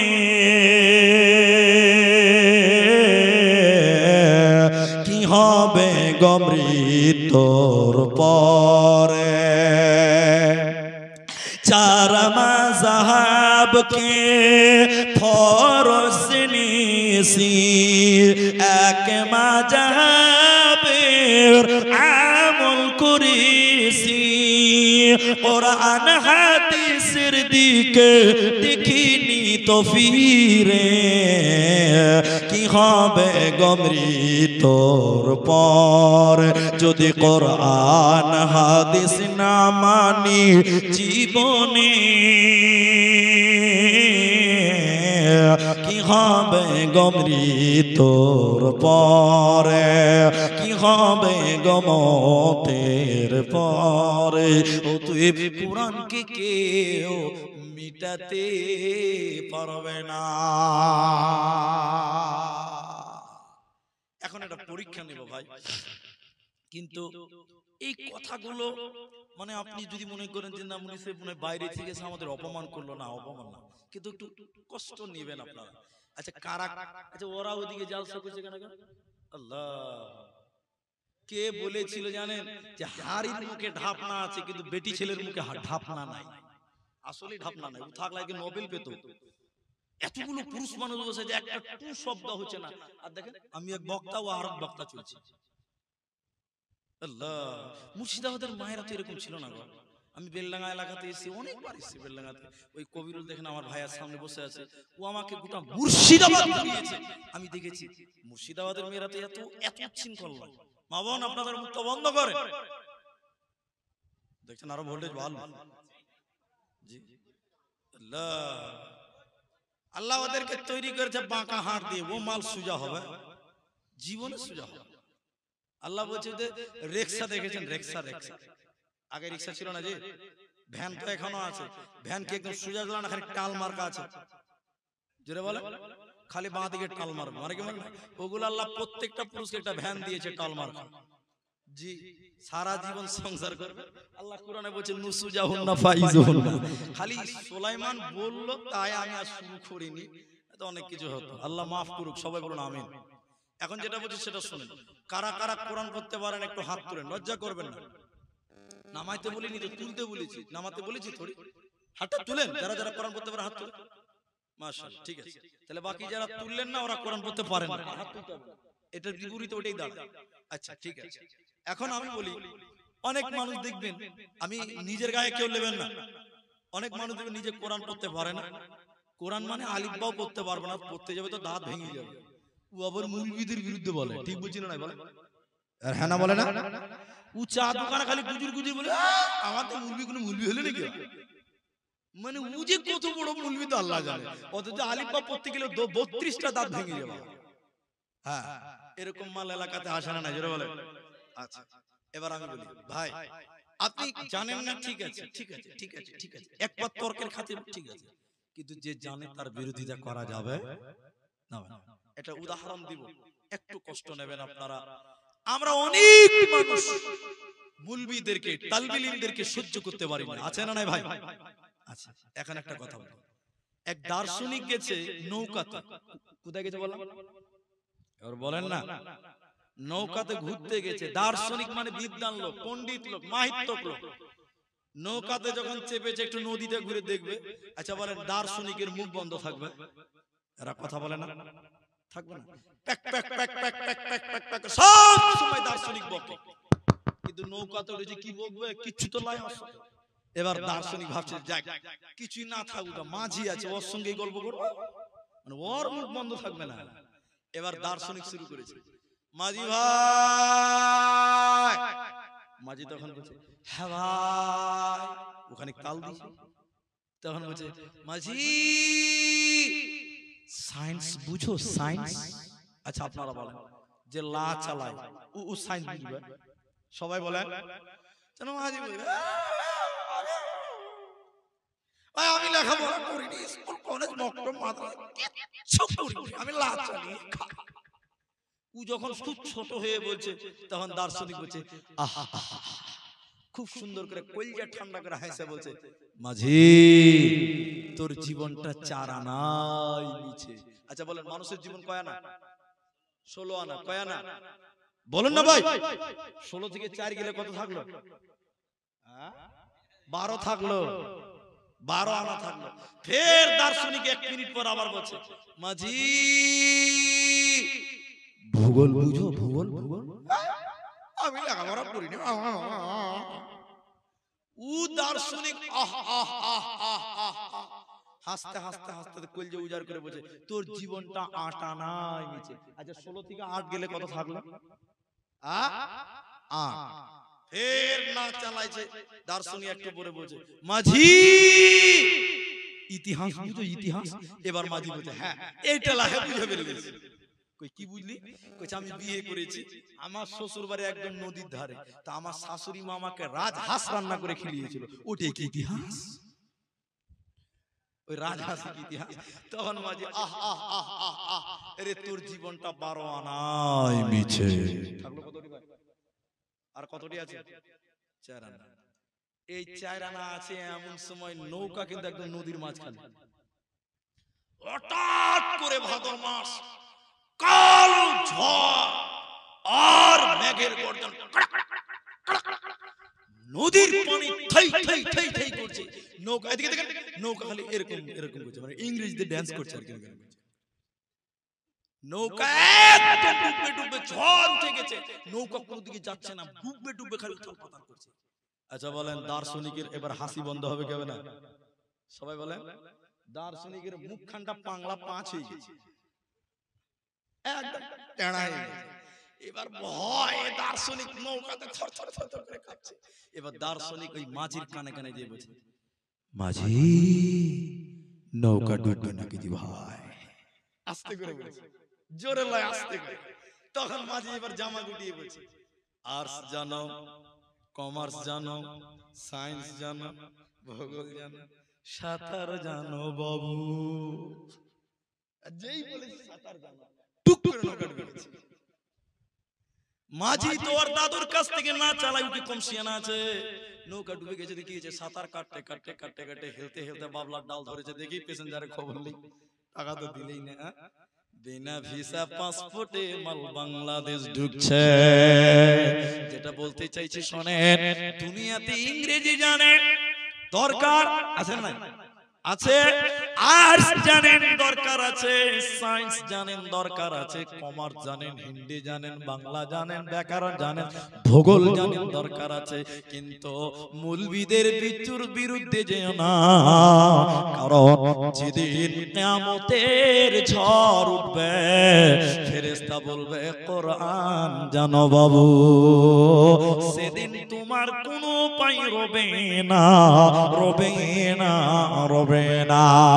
সাহাবীরা বললেন তাআল্লামনাল ঈমান সুম্মা তাআল্লামনাল কোরআন, ঈমান যখন আমাদের দিলেন, ঈমানের জ্ঞান যখন আমাদের হলো, আমরা যখন ঈমান পেলাম, সঙ্গে সঙ্গে নবীজি আমাদের হাতে শিক্ষার জন্য দিয়েছিলেন কোরআন, আমাদের জন্য দিয়েছিলেন কোরআন। অতএব মুসলমান, কোরআন এমন একটি কিতাব যেটা আপনাকে জানতে হবে। বলবেন পুলিশ সাহেব আমি কিছুই পারি না, আপনার জন্য অফার দিয়েছেন মুহাম্মাদুর রাসূলুল্লাহ, সকলে বলুন সাল্লাল্লাহু আলাইহি সাল্লাম। নবীজি বললেন কেউ যদি তিনবার, দিনে তিনবার, কেউ যদি তিনবার সূরা ইখলাস, সূরা ইখলাস মানে হলো বিসমিল্লাহির রহমানির রহিম, কুল হুয়াল্লাহ, সবাই বলুন কুল হুয়াল্লাহু আহাদ, এটা বলুন আল্লাহুস সামাদ, লাম ইয়ালিদ ওয়া লাম ইউলাদ ওয়া লাম ইয়াকুল লাহু কুফুয়ান আহাদ। বিশ্ব নবী বলেছেন শুনে নাও, কেউ যদি তিনবার এই সূরা তেলাওয়াত করে, গোটা কোরআন তেলাওয়াত করলে যে নেকি হবে, ওই নেকি তার আমল নামায় দেওয়া হবে। সকলে জুড়ে বলুন সুবহানাল্লাহ। শুধু তাই নয়, কোরআন তেলাওয়াত করতে পারেন না, যে কোরআন তেলাওয়াত করে তার পাঞ্জরে বসেন, তার পাশে বসে কোরআন পড়লে নেকি হয়, কোরআন শুনলেও নেকি হয়, কোরআন পড়লে নেকি হয়, কোরআন শুনলেও নেকি হয়। এজন্য সুর করে সুন্দর করে তোমরা কোরআন তেলাওয়াত করো। আল্লাহ কোরআনে বলছেন শুনে নাও, আকিমিস সালাতা লিদুলুকিস শামসি ইলা ওয়াসাকিল লাইল। নবীজি আল্লাহ কোরআনে বললেন শোনো, তোমরা 5 ওয়াক্তের নামাজ কায়েম করো, সকাল সন্ধ্যা তেলাওয়াত করো কোরআন, কানাত মাশহুদা, ওর জন্য কিয়ামতের দিন স্বয়ং কোরআন আল্লাহকে সাক্ষী দেবে। আপনার সামনে কোরআন দাঁড়িয়ে আল্লাহর সঙ্গে কথা বলবে, আপনার কোনো চিন্তা রবে না, রবে না, রবে না। বাচ্চাদের কোরআন শিক্ষা দিব বলুন ইনশাআল্লাহ। আপনাদের মক্তব আছে তো মসজিদে? আছে আছে, ইনশাআল্লাহ শিক্ষা দেবেন। এবার বলেন কোরআন ওয়ালাদের মূল্য কত? কোরআন ওয়ালাদের মূল্য কত? একটু ল্যাবরেটরিতে চেক করে পরীক্ষা করতে হবে, এমনিতে তো হবে না। আপনাদের মসজিদ ইমাম সাহেব কি আছেন ভাই? আপনি ইমাম সাহেব, মাশাআল্লাহ, ইনি আমার সামনে আছে। এবার আপনাদের কাছে শুনবো, আপনাদের এলাকায় ইমাম সাহেবদের বেতন কত দেন আপনারা? 10,000। আলহামদুলিল্লাহ, একজন মুখ খুললেন, আর কেউ বলবেন কিছু?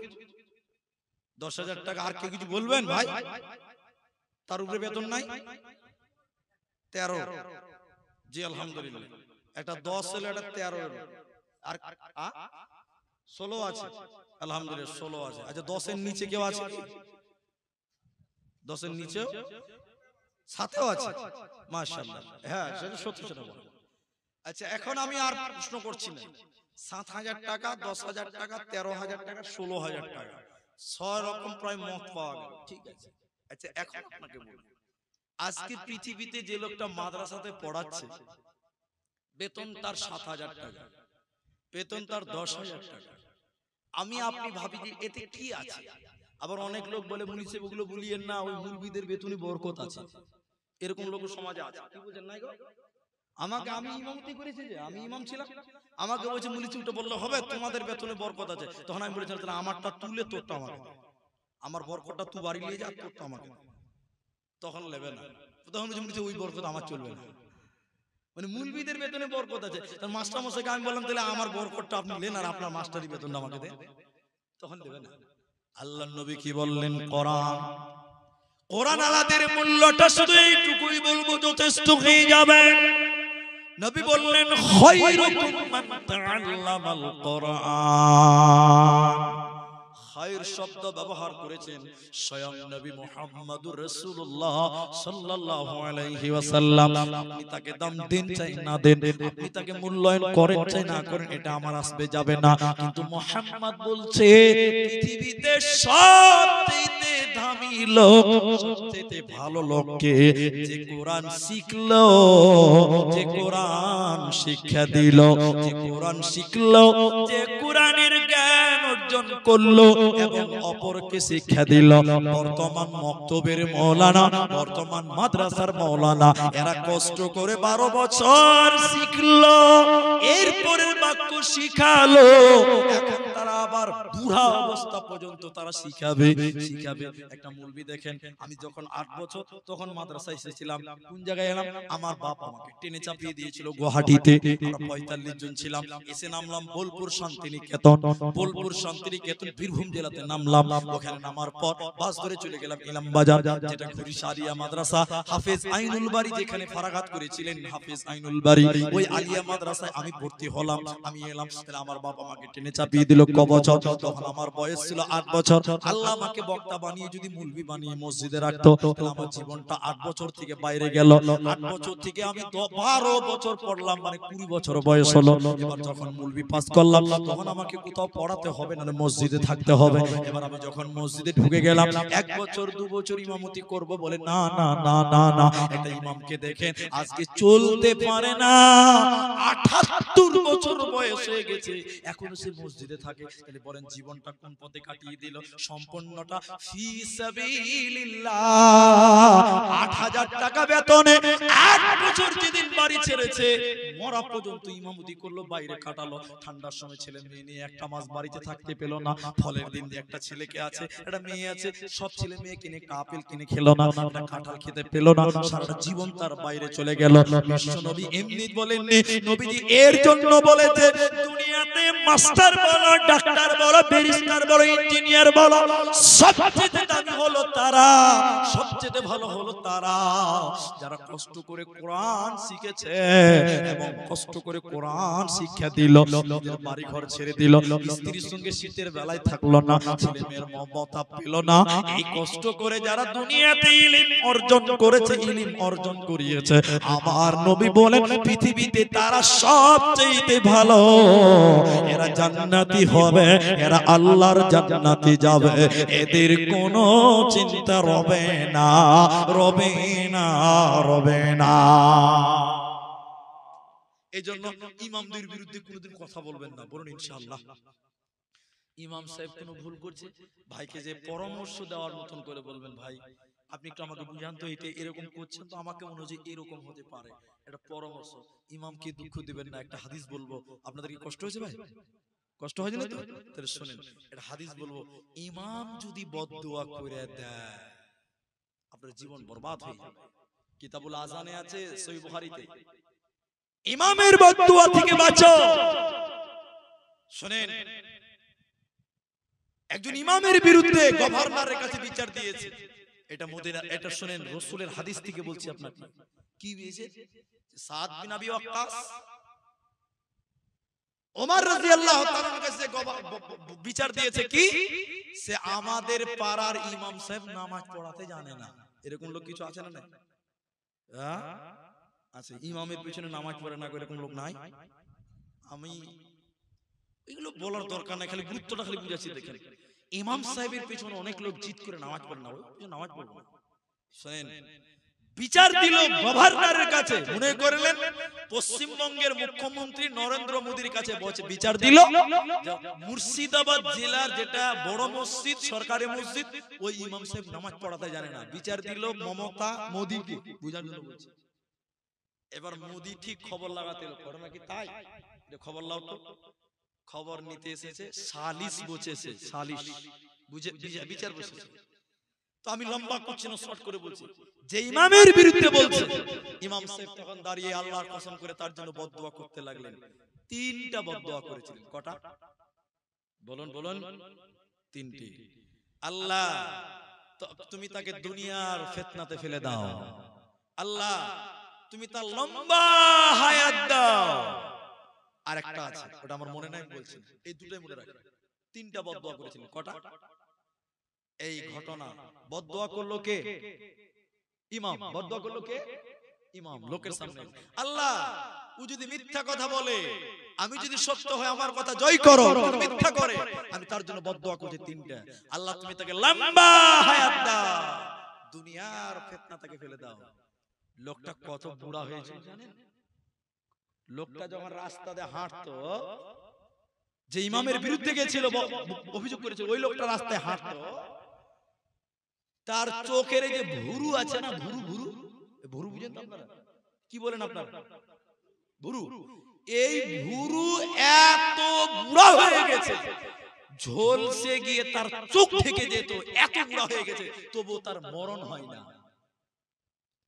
পাড়ার ছেলে মেয়েরা ওকে ঢিল চালায়, ধাওয়া করে। তখন সে বৃদ্ধ অবস্থায় বলছে, আমার ওই ইমাম সাহেবের বদদোয়াটা আল্লাহ কবুল করে নিয়েছে। কোনদিন ইমামের বিরুদ্ধে যাবেন না, কারণ ইমাম কত কষ্ট করেছে জানেন? আরে সে নিজে বলছে, আমার সেই ইমাম সাহেব আমার জন্য বদদোয়া করেছিলেন, আল্লাহ তুমি লম্বা হায়াত দাও, মৃত্যু দিও না লম্বা হায়াত ছাড়া। আমার বয়স এত হয়ে গেছে, আমার ভুরুদের চোখ থেকে গেছে, আমি দেখতে পাচ্ছি না, এত চামড়া ধসলে গেছে, অথচ আমার মৃত্যু হচ্ছে না। দুনিয়ার ফিতনা আমাকে গ্রাস করেছে। তাহলে ইমামের বদদোয়া লেগে গেছে। তাহলে কোরআন ওয়ালাদের বিরুদ্ধে আমরা কেউ যাব না, বলুন ইনশাআল্লাহ।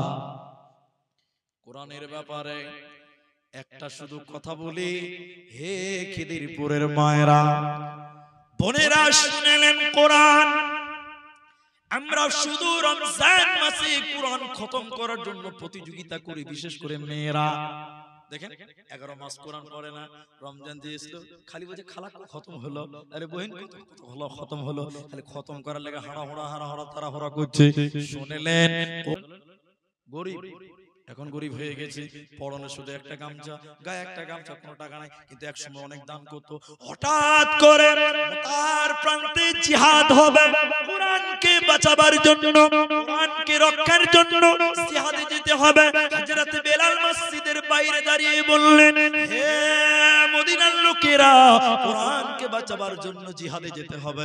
যার কাছে যে মাল আছে মসজিদে নববীতে জমা করে দাও, যার কাছে যে টাকা পয়সা সোনা দানা আছে মসজিদে জমা করে দাও। টাকা লাগবে, সোনা গয়না লাগবে, ওষুধ পানি লাগবে, অনেক খরচা আছে, যার কাছে যা আছে দিয়ে দাও। সবাই দান করতে লাগলো। এদিকে দেখেন, এদিকে দেখেন, আবু বকর দান করলো, ওমর দান করলো, উসমান দান করলো, আলী দান করলো। ওমর বলেছিলেন আমি আবু বকরকে হারিয়ে দিব, সেও দান করলো। এবার আব্দুল উজ্জা, যার নাম বর্তমান আব্দুল্লাহ, ও মসজিদের ভিতরে বসে আছে, একবার দাঁড়াচ্ছে, একবার বসছে, একবার ডান দিকে একবার বাঁ দিকে পায়চারা করে বেড়াচ্ছে। বলে কেন? তার মনে শান্তি নাই। সবাই দান করলো, আমি আব্দুল উজ্জা দান করলাম না। দান করে আব্বাস দান করতে পারলো না। কোরআনের জন্য কি আমি কিচ্ছু দিতে পারবো না? সবাই তো কম বেশি দিল। এবার আব্দুল উজ্জা কাঁপতে কাঁপতে কাঁপতে কাঁপতে ক্ষুধার্ত রয়েছে, খাবার অত পর্যাপ্ত পরিমাণ নাই। নবীজির পাঞ্জরে এসে দাঁড়ালো, পার্শ্বে এসে দাঁড়ালো। নবীজি এরকম করে মাথা চেড়ে বলছেন, এই এই আব্দুল উজ্জা, আব্দুল উজ্জা তুমি এখানে কেন? এর মানে জানেন? এই তুমি এখানে এসেছো কেন? এখানে যারা এসেছে তারা দান করেছে, তুমি এসেছো কেন? তোমার তো কোনো টাকা নাই, তুমি এলে কেন?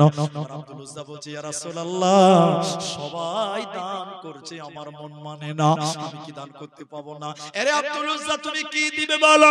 তোমার তো কিছুই নাই, যদি পরনেরটা খুলে দাও পাছা উদাম হয়ে যাবে, শরীরটা দিয়ে দিলে শরীরটা উদাম হয়ে যাবে, কি দিবে বলো? তোমার তো দেওয়ার মতন কিচ্ছু নাই। আব্দুল উজ্জা চোখের পানি মুছতে মুছতে কাঁদতে কাঁদতে বললেন, হুজুর, আমিরুল মুমিনিন ইয়া রাসূলুল্লাহ, আমার কাছে এখন একটা দামি জিনিস আছে, আমি ওইটা দিয়ে কোরআনকে রক্ষা করতে চাই, আমি ওটা দিয়ে কোরআনকে বাঁচাতে চাই। নবীজি বললেন, কি দিবে, কি দিবে, কি আছে তোমার কাছে বলো? আব্দুল উজ্জা বলেন, ইয়া রাসূলুল্লাহ, আমি এখনো বেঁচে আছি, আমি মরিনি, আমার আত্মাটা এখনো বেঁচে আছে, আমার রূহ এখনো আছে। জিহাদের জন্য এক একবার আমার নাম লিখে দেন, আমি জিহাদের ময়দানে আমার জীবনটা বিলি করে দিয়ে কোরআনের পতাকাকে উত্তোলন করব। আপনি আমার নাম 1 নাম্বার লেখেন, আমি জীবন দিয়ে কোরআনকে রক্ষা করব। নবীজি তার নাম লিখলেন। সবাই যখন জিহাদে যাচ্ছে, নবীজি দোয়া করছেন সবার জন্য। এবার আব্দুল উজ্জা এসে নবীজি আব্দুল উজ্জার কাঁধে এরকম হাত দিয়ে বলছেন, আল্লাহ আমি আব্দুল উজ্জার রক্তকে বেঈমানদের জন্য হারাম করে দিলাম। আব্দুল উজ্জা চিৎকার করে বলেছিলেন, ইয়া রাসূলুল্লাহ, উল্টো দোয়া করছেন কেন? ইসলামের জন্য, কোরআনের জন্য জীবনটা বিলিয়ে দিতে চাই, আপনি উল্টো দোয়া করলেন কেন? নবীজি বললেন, আব্দুল উজ্জা রে, তুমি ইসলামের জন্য যে ত্যাগ স্বীকার করেছো, তুমি যদি বাড়িতে শুয়ে জ্বরে মারা যাও, আল্লাহ তোমাকে শহীদের মর্যাদা দেবে। আর 2 মিনিট লাগবে, শেষ করছি, ঘটনাটা শেষ হবে। এবার দেখেন যুদ্ধে গেল, কেউ তাকে মারতে পারলো না, কেউ তাকে মারতে পারলো না। হঠাৎ করে আব্দুল উজ্জার জ্বর, কালো জ্বর, এই জ্বরের কারণে আব্দুল উজ্জা উরফে আব্দুল্লাহ মারা গেল। নবীজি এত দুঃখ পেয়েছিলেন তার মৃত্যুতে, নবীজি নিজে তার জানাজার ইমামতি করলেন। এবার বেলালকে বলেছিলেন, বেলাল তুমি আগুন দেখাও, যাকে বলছে মশাল, আগুন ধরিয়ে বলছে তুই জোনাক করাও বেলাল, সবাই মাটি দিবে আমার আব্দুল উজ্জাকে, আব্দুল্লাহকে। এবার হযরতে বেলাল আগুন ধরিয়েছে, জোনাক করছে, লণ্ঠন জ্বালিয়েছে, বাকি সাহাবীরা সবাই যাচ্ছে মাটি দেওয়ার জন্য। এই জানাজার ইমামতি করলেন নবী মুহাম্মদুর রাসূলুল্লাহ।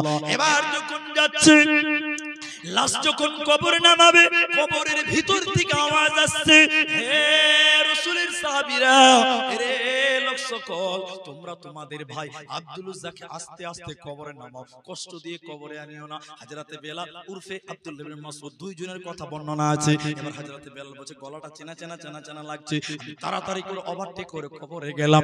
কবরের সামনে গিয়ে দেখলাম ওই কবরে নেমেছে কে, ওই কবরে লাশটা ধরবে কে? কে নেমেছে কবরে?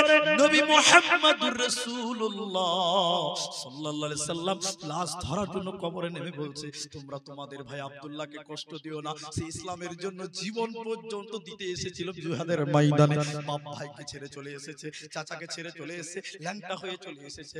আল্লাহর নবী বলছে, তোমরা তোমাদের ভাই তাকে আরাম করে কবরে নামাও। লাশ দাফন কাফন কমপ্লিট হয়ে আল্লাহ আবার বলতে লাগলো, আল্লাহ আজ সন্ধ্যা পর্যন্ত আমি আব্দুল উজ্জা আব্দুল্লাহর প্রতি রাজি ছিলাম, আল্লাহ তুমি তার প্রতি রাজি হয়ে যাও, আল্লাহ তুমি তার প্রতি রাজি হয়ে থাকিও, আল্লাহ তুমিও তার প্রতি রাজি হয়ে যাও। হযরত আব্দুল্লাহ ইবনে মাসউদ বলছে, আরে আব্দুল উজ্জা তোর কপাল কত ভালো, এই কবরে যদি আমি থাকতাম তাহলে আমারও না কতই ভালো হতো। যার জন্য সাক্ষী দিয়েছেন স্বয়ং নবী মুহাম্মদুর রাসূলুল্লাহ সাল্লাল্লাহু আলাইহি সাল্লাম। তাহলে সাহাবীরা কোরআনের জন্য, ইসলামের জন্য নিজের জীবন পর্যন্ত বিলিয়ে দিয়েছে। ওরা কিঞ্চিত পরিমাণ পরোয়া করেনি, করে না। তাহলে আমরা এতটি মানুষ আছি, এখন ঘড়িতে বাজে 11টা বেজে 33 মিনিট, তাই তো? ঠিক বলছি মনে হয়। ও তাহলে আমার ঘড়ি চলছে, যাই হোক 36 বাজে, তাহলে 12টা বাজতে এখন টাইম আছে মাত্র 24 মিনিট, নাকি ভাই? তো যেটি মানুষ আছেন 24 মিনিট আগে কেউ উঠবো না, বলুন ইনশাআল্লাহ। আরে ইনশাআল্লাহ বলে কি গুনাহ হবে গো? তো সবটি লোক একটু আমার সঙ্গে একসঙ্গে বলুন, বলুন ইনশাআল্লাহ। পেশাব করতে উঠবো না, বলুন ইনশাআল্লাহ। যদি সুগারের রোগী থাকে সে উঠবে, বাকি নরমাল কেউ উঠবেন না। 24 মিনিট জামা কাপড় খারাপ হবে নাকি ভাই? যদি সুগারের রোগী হয় সে যাবে, কিন্তু নরমাল 24টা মিনিট পর আমি একটু দোয়া করব, দোয়া নিয়ে উঠবেন, বলুন ইনশাআল্লাহ। সাহাবায়ে কেরাম ইসলামের জন্য, কোরআনের জন্য সব কিছু দান করেছিলেন, শুধু তাই নয় নিজের জীবন দিয়েছিলেন। দেখবেন দেখবেন দেখবেন, একটা মিনিটও লাগবে না। ওই যে আবু বকর দান করলেন, উমর বলছিলেন আমি আবু বকরকে হারিয়ে দেব। কি দান ছিল ভাই? আবু বকরকে জিজ্ঞাসা করলেন, আবু বকর তুমি কি দান করলে আজকে? কোরআনটা বাঁচাবার জন্য তুমি কি দিয়েছো? আল্লাহর কসম আপনার ঈমান বাড়বে। আবু বকর বলছেন, আল্লাহর নবী জানতে চান কি দিলাম? শুনুন, আপনাকে অর্থাৎ নবীকে এবং আল্লাহকে বাড়িতে রেখে আমার বাড়িতে যা ছিল আমি সব কিছু দিয়ে দিলাম, বলুন সুবহানাল্লাহ। আপনাকে সব দিতে হবে না, এই মসজিদটার জন্য একজন ব্যক্তি এই মসজিদটার জন্য আমার হাতে একজন দাতা, যিনি বলবেন মাওলানা আমি 10,000 টাকা এই মসজিদের জন্য দেব। সাহাবীরা নিজের জীবন পর্যন্ত আল্লাহর জন্য কুরবান করেছিলেন, ধন মাল দিয়েছিলেন লক্ষ লক্ষ টাকা। আপনাকে জীবন দিতে হবে না, 10,000 টাকা ওই আব্দুল উজ্জার মত ইমানদার একজন ব্যক্তি শুধু বলেন, ভাই আমি 10,000 টাকা এই মসজিদের জন্য দেব, আমি দোয়া করব আল্লাহ তাআলা যেন আপনাকে ওই আব্দুল্লাহ উরফে আব্দুল উজ্জার সঙ্গে কাল কিয়ামতের দিনে জান্নাত দেয়। একজন মানুষ 10,000 টাকা দান করবেন, এরকম একজন মানুষ কেউ আছেন ভাই? একজন। এখন নাই আপনি পরে দিবেন।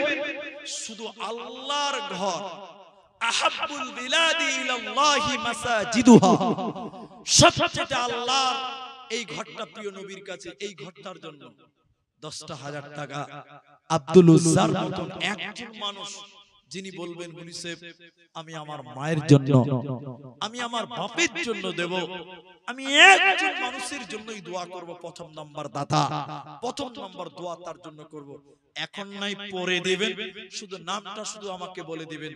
একটা মানুষ কেউ পারবেন না গো 10,000 টাকা? আল্লাহ, কি আছে মরে দেখেন, সব পড়ে থাকবে।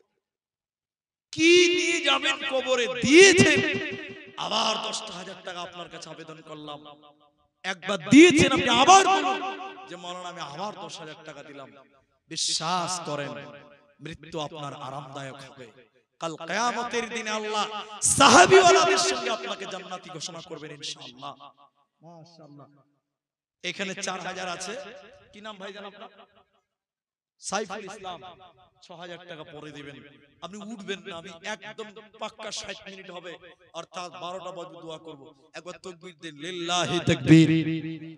আল্লাহ। আপনার আব্বা মা আছে? দুজনেই মারা গেছে। আল্লাহু আকবার। দেখেন সাইফুল ভাই, আমার একটা চাচতো ভাইয়ের নাম, বড় আব্বার মেজো ছেলের নাম সাইফুল ইসলাম, বড় আব্বার মেজো ছেলের নাম। আমার বাপারা 3 জন, আমার বাপ মারা গেছে, বাকি 2 জন বেঁচে আছে। আমার বাপ সবার ছোট, ছোট জন আগে মরেছে, বড়গুলো এখনো বেঁচে আছে। বড় আব্বার মেজো ছেলের নাম সাইফুল ইসলাম, এটাও আমার এক দাদা। দেখেন মা নাই, বাবা নাই। রব্বুল আলামিন তোমার কাছে দোয়া করি, এই মসজিদে 10,000-এর বিনিময়ে মা বাবার জীবনের গুনাহকে তুমি maaf করো। বলুন একবার আল্লাহুম্মা আমিন। একটু আমিন বলুন। আল্লাহ তাআলা এই দানের বদলে আমার দাদা সাইফুল ইসলাম, আল্লাহ তুমি তার রুজি রুটিতে কামায়ে তুমি বরকত দাও। বলুন আল্লাহুম্মা আমিন। একটু বলুন আমিন। আল্লাহুম্মা সাল্লি আলাই, আল্লাহুম্মা বারিক আলাই। সবাই শেষবারের মতন আরেকবার বলুন আল্লাহুম্মা আমিন, আল্লাহুম্মা আমিন। আল্লাহ 10,000 টাকা চাইছিলাম, দেখেন 4,000 দিয়েছেন, 6,000 পরে দেবেন। বাবা আমি চলে যাব, আমি বলছিলাম আমার বাপ ছোট, সবার ছোট। আমার দাদি বেঁচে ছিল, দাদি এখন মারা গেছে। দাদি বেঁচে ছিল, তার ছোট ছেলে আগে মারা গেছে। তারপরে মা দাদি মারা গেল, এখনো বড় আব্বা বেঁচে আছে, মেজো আব্বা বেঁচে আছে। আর আমার দাদু তো কবে মারা গেছে আমার বাপই বলতে পারতো না। তাই কখন কে মরবে কেউ জানি না। বাবা 10,000 টাকা আল্লাহর এই ঘরটার জন্য যদি আপনি বরাদ্দ করতে পারেন, আরে এসবিআই ব্যাংকে, পাঞ্জাব ব্যাংকে, আপনি কোন ব্যাংকে কত টাকা রেখেছেন, মরে গেলে সব শেষ, কবরে কিচ্ছু আপনার কাজে লাগবে না। আর এই ব্যাংকে, মসজিদ নামক ব্যাংকে যদি আপনি 10,000 টাকা দেন, কাল কিয়ামতের দিন আল্লাহ আপনাকে বদলা দেবে। কাল কিয়ামতের দিন এই 10,000-এর বিনিময়ে আল্লাহ আপনাকে জান্নাত দিতে পারে। আল্লাহই সেই মালিক।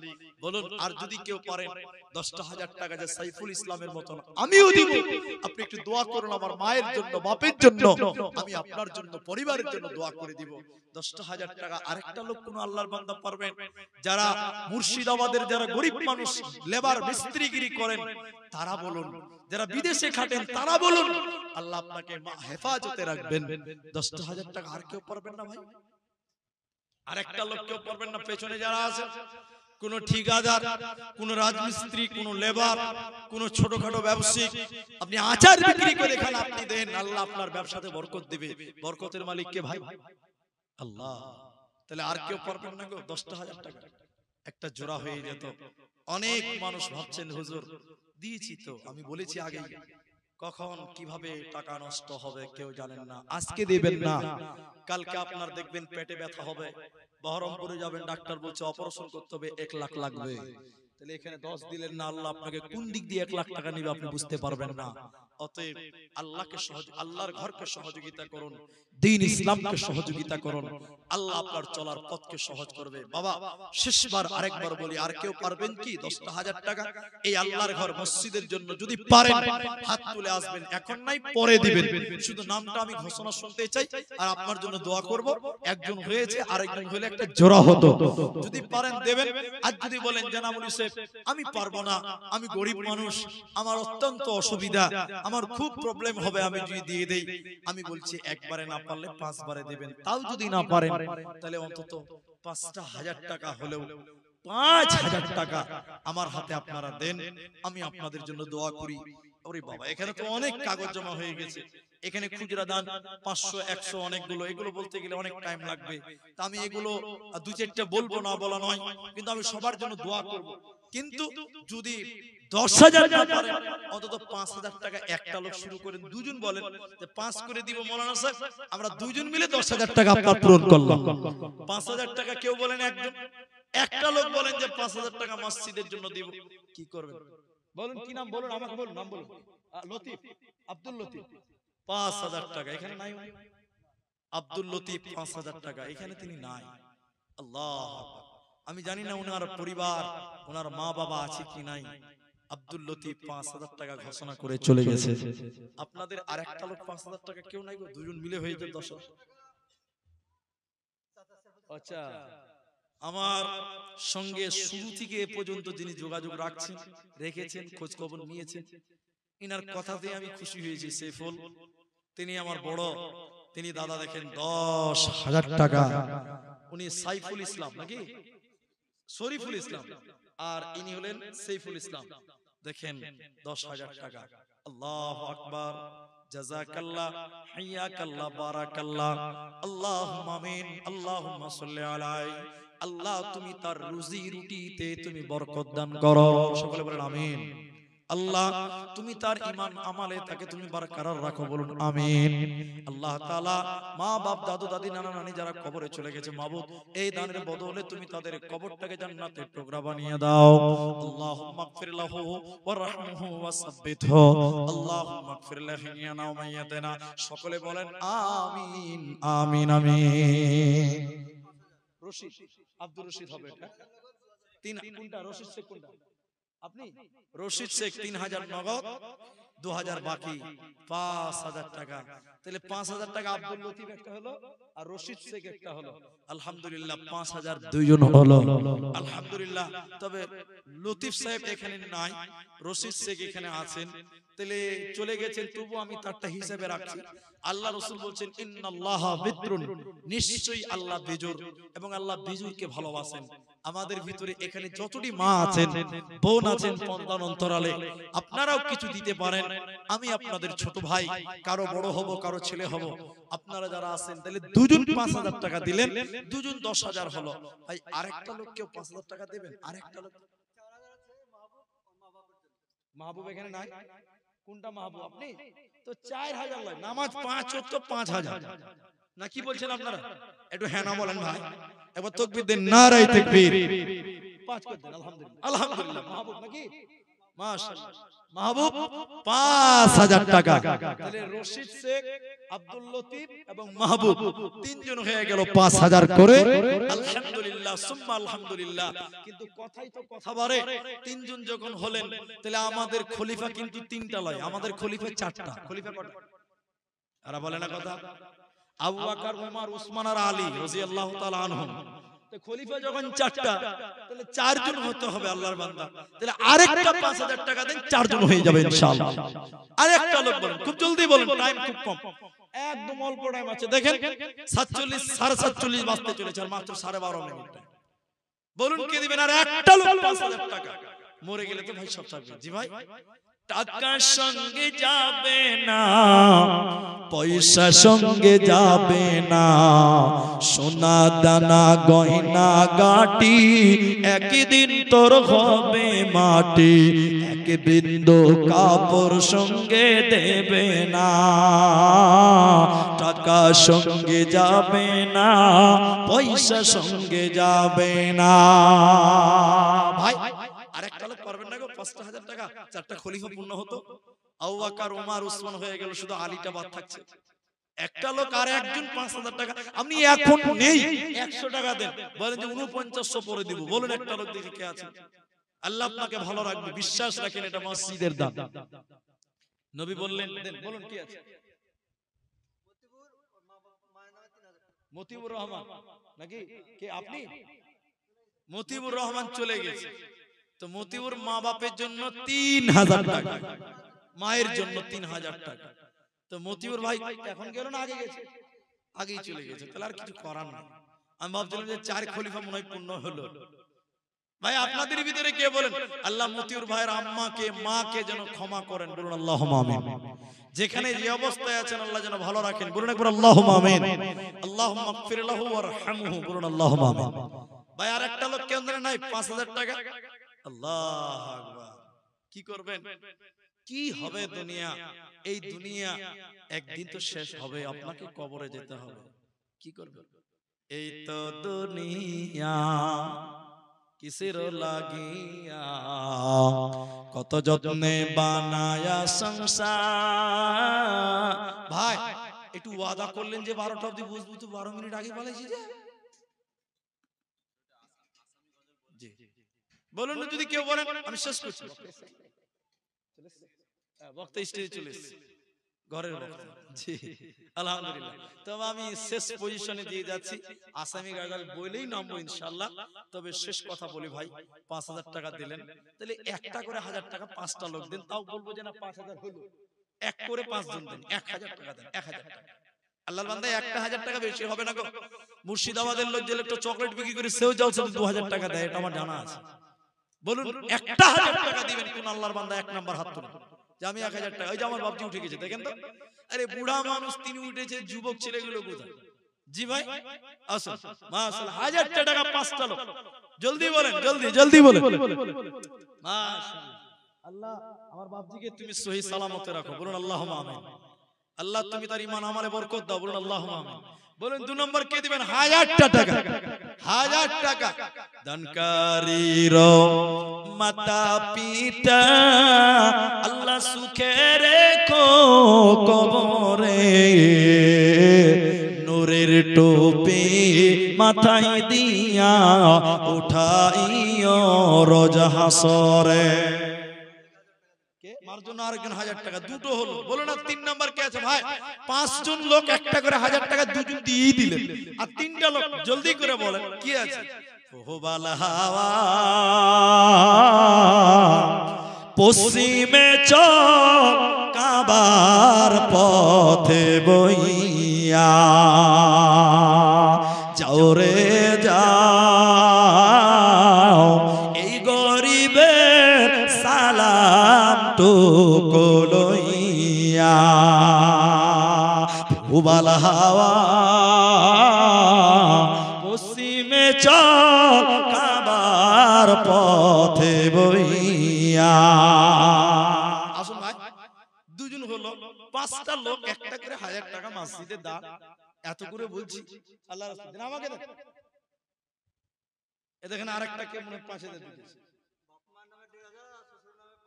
আচ্ছা, বাপ মার জন্য 1500 আর শ্বশুর নামে 500, হিসাব ঠিক আছে? আলহামদুলিল্লাহ। জি নিজের লিগে খালি ভুলে গেছে না জি ভাই, নিজেরটা ভুলে গেছে। জি ঠিক আছে। মা বাপের জন্য 1500, শ্বশুর সেও এক আব্বা, তার জন্য দিয়েছে 500 টাকা। আল্লাহ তাআলা আর তার শ্বশুর তার মা বাপ যে অবস্থায় যেখানে থাকুক আল্লাহ তুমি ভালো রাখো, বলুন আল্লাহুম্মা আমিন। আল্লাহুম্মা সাল্লি আলাইহি আল্লাহুম্মা বারিক। 1000 টাকা পেন আমি, তাহলে 1000 3 জন হলো, আর কি বলছে 2000 টাকা একজন হলো। আলহামদুলিল্লাহ। তাহলে আজ দুটো লোক 1000 টাকা পারবেন না? আমি 1000 টাকা চেয়েছি, 2000 টাকা আমি হিসাবে নিব না। আর দুটো লোক বলেন, দেখেন টাইম দেখেন, সময় নাই ভাই। জি যদি বলেন আরে এখন নাই পরে দেন 1000 টাকা, দেখেন তাড়াতাড়ি দেন তো দেখি। আর মা বোনেরা কিছু দিবে না নাকি? আল্লাহ আকবার। কোন দেশের মেয়ে তুমি, কেমন তোমার বাপ, ফেসবুকেতে ছবি সেরে করছো কেন পাপ, কোন গ্রামের মেয়ে তুমি, কেমন তোমার বাপ, ফেসবুকেতে ছবি ছেড়ে করছো কেন পাপ, বোরখা একটা পরছো তুমি, মুখটা রাখছো খোলা, দরজাটা বন্ধ করে জানালাটা খোলা। এমন বোরখা পরে বলো হইবে কি বালা, ফেসবুকেতে ছবি শেয়ার করছো কেন পাপ। বেনামিতে কত আছে? ৬০০০ টাকা। আলহামদুলিল্লাহ, মাশাআল্লাহ মাশাআল্লাহ। বেনামিতে ৬০০০ টাকা। তাহলে ১,০০০ টাকা দুজন বাকি থাকলো, এটা আপনাদের কাছে দাবি করছি। এখন আমার টাইম মাত্র ৭.৫ মিনিট টাইম। আলহামদুলিল্লাহ, জাযাকাল্লাহ। এই টাকাটা হলেন, কিন্তু দুটো লোকের কাছে আবেদন রাখলাম, এখানে ১০০ ২০০ ৫০০ নামে বেনামিতে মোটামুটি আবার ১.৫ ঘন্টা লাগবে এগুলো নাম বলতে গেলে, তো অত দূর হবে না। সবার জন্য দোয়া করে নামবো ইনশাআল্লাহ। এই প্রজেক্টর ম্যান কে আছে ভাই? প্রজেক্টর ম্যান কে আছো? ও ক্যামেরাওয়ালা ভাই কে আছে? ও নাই, ঘুমিয়ে গেছে। ওটা মালদার দিকে করতে, ওদিক করতে হয়, ওদিক করো না এদিক করো, ওদিক করো, ওদিক সুবিধা হবে। এটা কার আছে? এটা সব চলো ভাই। আপনি 12টা ওয়াদা দিয়েছি, 12টা বাস, 12টা আমার টাইম, 12টা 12টা। জি ভাই বাবু, তোমারটা আরো সরাতে হবে, তোমার বিপদ হয়ে যাবে। এদিকে চলে যাও, যাও ওদিকে চলে যাও। এখন আর তোমার কাজ নাই তো, আর তোমার কাজ হয়ে গেছে। চলো, সব বাজার করা হয়ে গেছে, এবার বাড়ি চলো। বুঝে না? ঠিক আছে, তুমি থাকো, তুমি ওখানে বসো, তুমি ওখানে বসো, বাস তুমি ওখানে বসো। জি, আমি আপনাদের শেষবারের মতন একটা আবেদন করব ভাই, আপনারাও থাকেন, দাঁড়িয়ে থাকেন, বসতে হবে না। আর দাঁড়িয়ে থাকেন, আর বসে লাভ আছে? ওখানে দাঁড়িয়ে থাকেন। আপনারা যারা যেখানে আছেন, ঠিক আছে, হয়ে গেছে, তোমার কাজ হয়ে গেছে, ওখানে থাকো। ঠিক আছে, 2 মিনিট পর আবার তুমি আসবে। এখন আমি শেষবারের মতন আবেদন করব। এই কাজ আজকে করতাম না, কিন্তু আমাদের উস্তাদুল্লাহ আলমের দিন, উনি আমাকে অত্যন্ত স্নেহ করেন, আমরা ওনাকে খুব শ্রদ্ধা করি।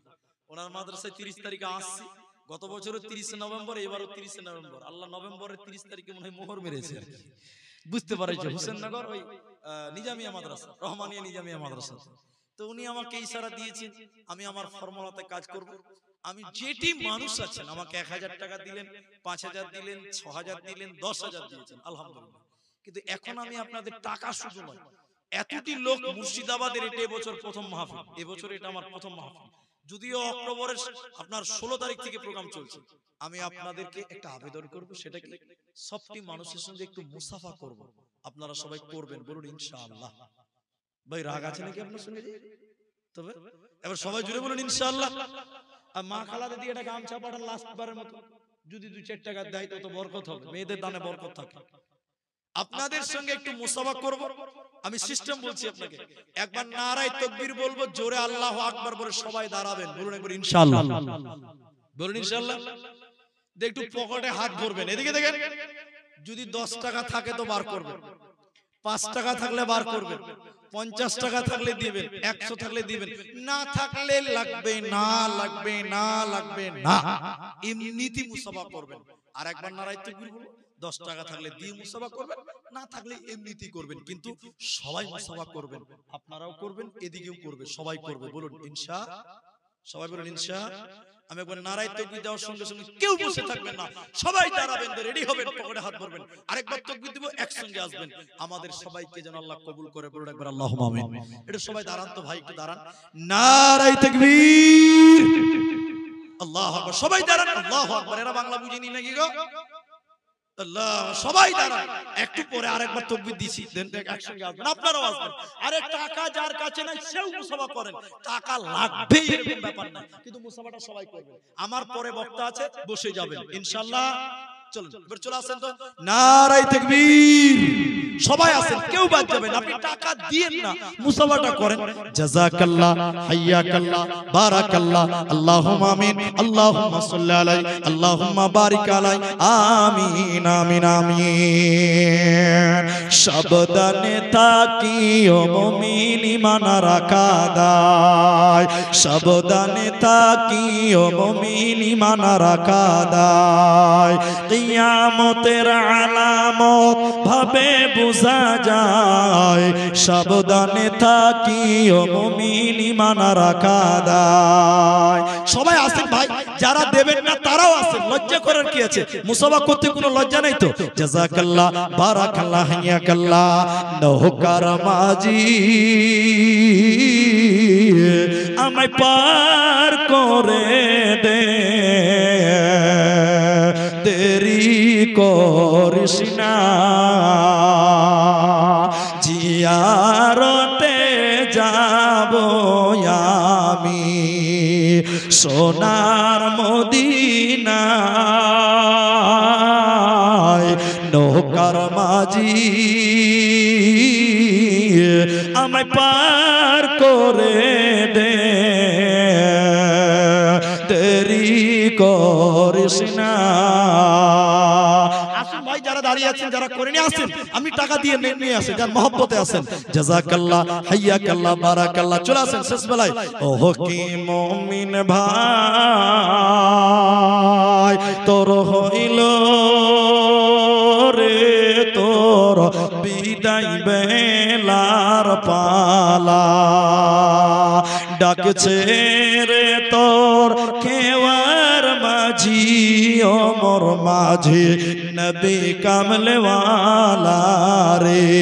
ও কি মুমিন ভাই, হইল রে তোর ভবের বেলার পালা, ভোকাকে তুই খা। মারামারি করছি, চলো বসেন ভাই, আমি একটু দোয়া করে দিই। আসো মুসাফা করে, আমি বলেছি টাকা নেই, এমনিতেই মুসাফা করুন। জাযাকাল্লাহ, শুকরান, বারাকাল্লাহ, হাইয়াকাল্লাহ। আচ্ছা, মেয়েদের কাছে কোনো কিছুই পাওয়া গেল না দেখো। আল্লাহু আকবার, বয়োবৃদ্ধ মানুষ মুসাফা করেছেন, জাযাকুমুল্লাহ। হ্যাঁ মাশাআল্লাহ, আল্লাহ তোমাকে বড় করুক, ঈমান আমলে রাখুক। আল্লাহুম্মা। শেষ কিছু বলেই জি জি জি।